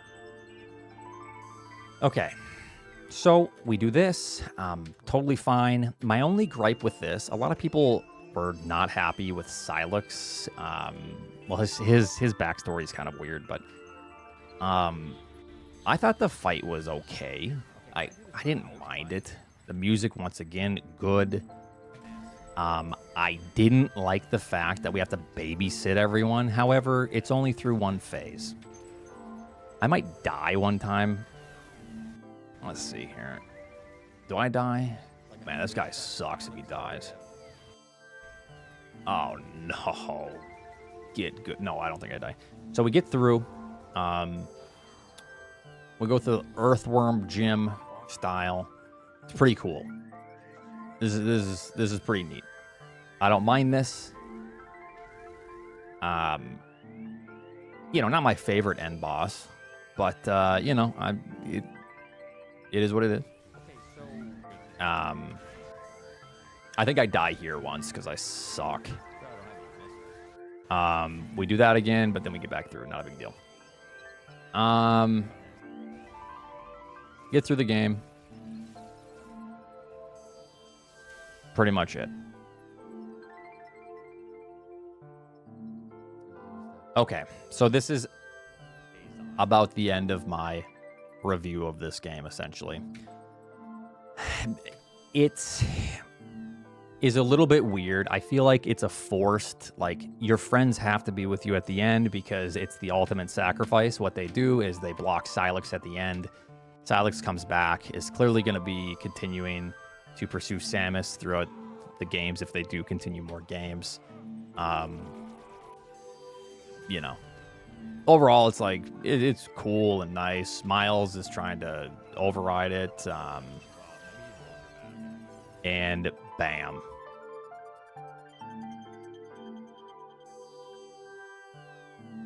Miles is toast. I cried. Oh, hold on. Let me cover. I cried. I was weeping. You can't see the cam. Oh, no, you can. I was crying. Yep.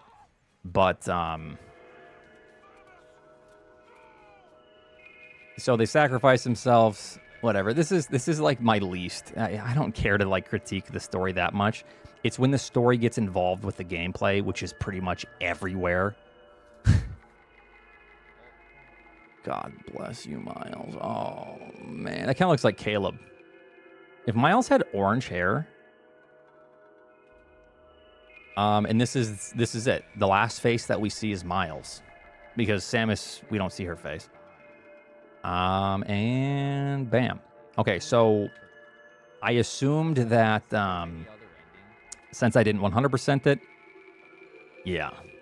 So yeah,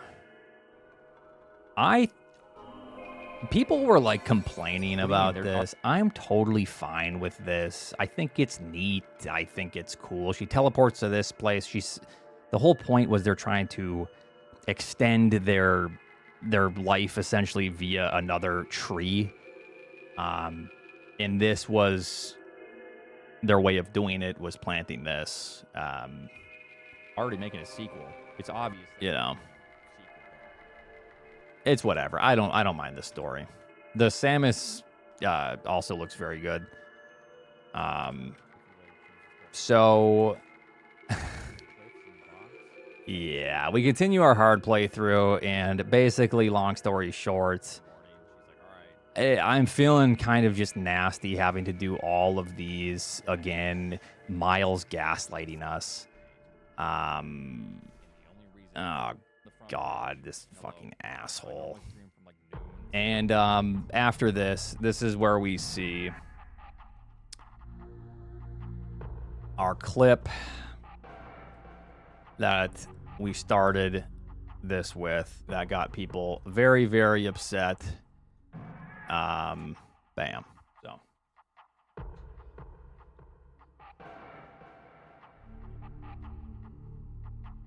And here we are. We've come full circle. So, because of all of the weird shit, because of all of the really bizarre quote retweets saying, it's the funniest ones are, this guy's an iPad kid. I'm 32. So you can call me an old dork, an old nerd. I'm older than half of the fuckers saying that. Okay? Anyways, that doesn't matter. I can still be an iPad kid at heart. A lot of people saying I don't like the game because of my critiques. I love the game. Oh, I am. Totally. People saying this guy doesn't like the game, don't listen to him, he's stupid. I love the game. I would be embarrassed to tell you how many hours I have in the entire Metroid series, even outside of Super Metroid. It would be embarrassing for me to say the amount of thousands of hours. Truly. I love this series and I want it to progress in a good way. That's why I'm so critical of it. I think the people that dislike something and aren't critical need to grow a backbone. Please, if you want a game to proceed in a direction, be vocal about it. Just say how you feel, okay? Grow a fucking backbone. Because a lot of the things that I see here are, yeah, I really like the game. And what I just said for the last 2 hours is exactly how everyone else feels. I like the game. I like the gameplay. I like the direction of the art. I love the world building. But I also just listed a bunch of critiques that I dislike. And let me explain this. I'm sure this has been said before. Okay? Is that, let's pretend, this is how I feel about it. So please follow along. Let's pretend that you are baking a cake, okay? And a chocolate cake. You start to frost your chocolate cake. And I fucking love chocolate cake. But in that frosting, you put 1% of poop in it, okay? 1% poop into the frosting, not the cake. When you take a bite of that cake, frosting and cake, is that 1% of poop going to be enough for you to notice? Is it going to be enough for you to say, I don't want any more cake. It tastes like poop. For some people, 1% may be enough. For me, nah, I'm going to eat through 1% of poop. Now let's pretend that you have 10% of poop in the frosting of your cake. Okay? Is that enough for you to say, I don't want the cake? Okay? I don't want the cake at all. Or is 10% enough for you to say, I'll eat the cake? It's got 10% of poop, but I still like the chocolate cake. Now let's pretend it's 20 or 30% poop. Okay? What then? To me, the poop frosting is the desert. The poop frosting is some of the really bad cutscenes forced upon you when you're trying to just play the game. There's a lot of poop to me, and that's the poop frosting, okay? At some point, there's going to be too much poop in the frosting to where even if I scrape it off, my appetite is ruined. And I don't want the cake. Even though there's no poop in the cake, it was only in the frosting. I can't overlook it. It's really difficult. My appetite is somewhat ruined. That is why I am so critical, is because this poop frosting put a bad taste in my mouth. And it's a little bit difficult for me to see the rest of the cake as just a cake without poop. However, I will admit that that cake was baked beautifully. Okay? Despite the frosting, and if we scoop that off, it was still a well-done cake, and that's what I like about the cake. That's how I feel about the gameplay, the atmosphere, the world building, the weapon system, the bosses, the music. The 80% I like. And yet, that 20% poop frosting puts a bad taste in my mouth. However, I still appreciate the 80% cake. Thank you. All right.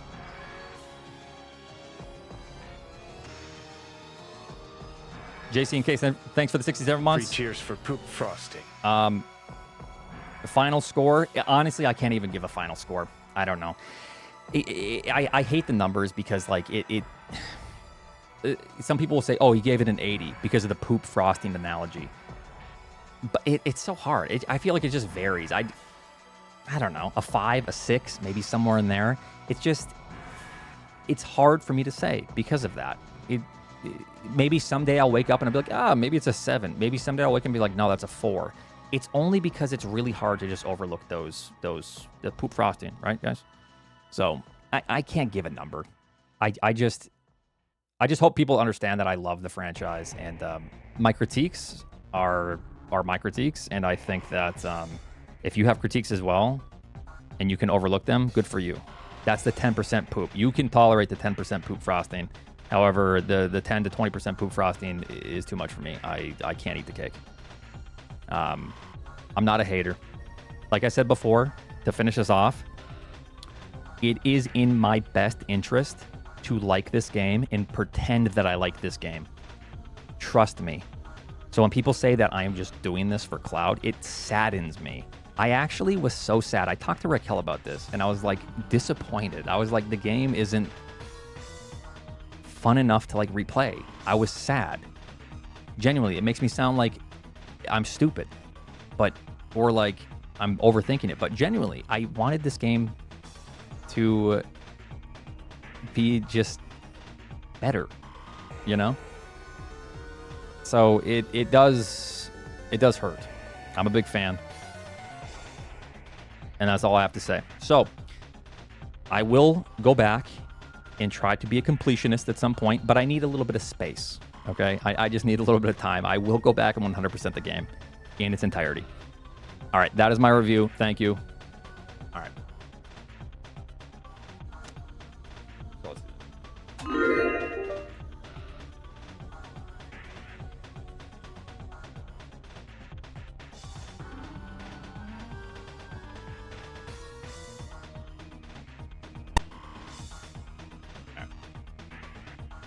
Court is adjourned.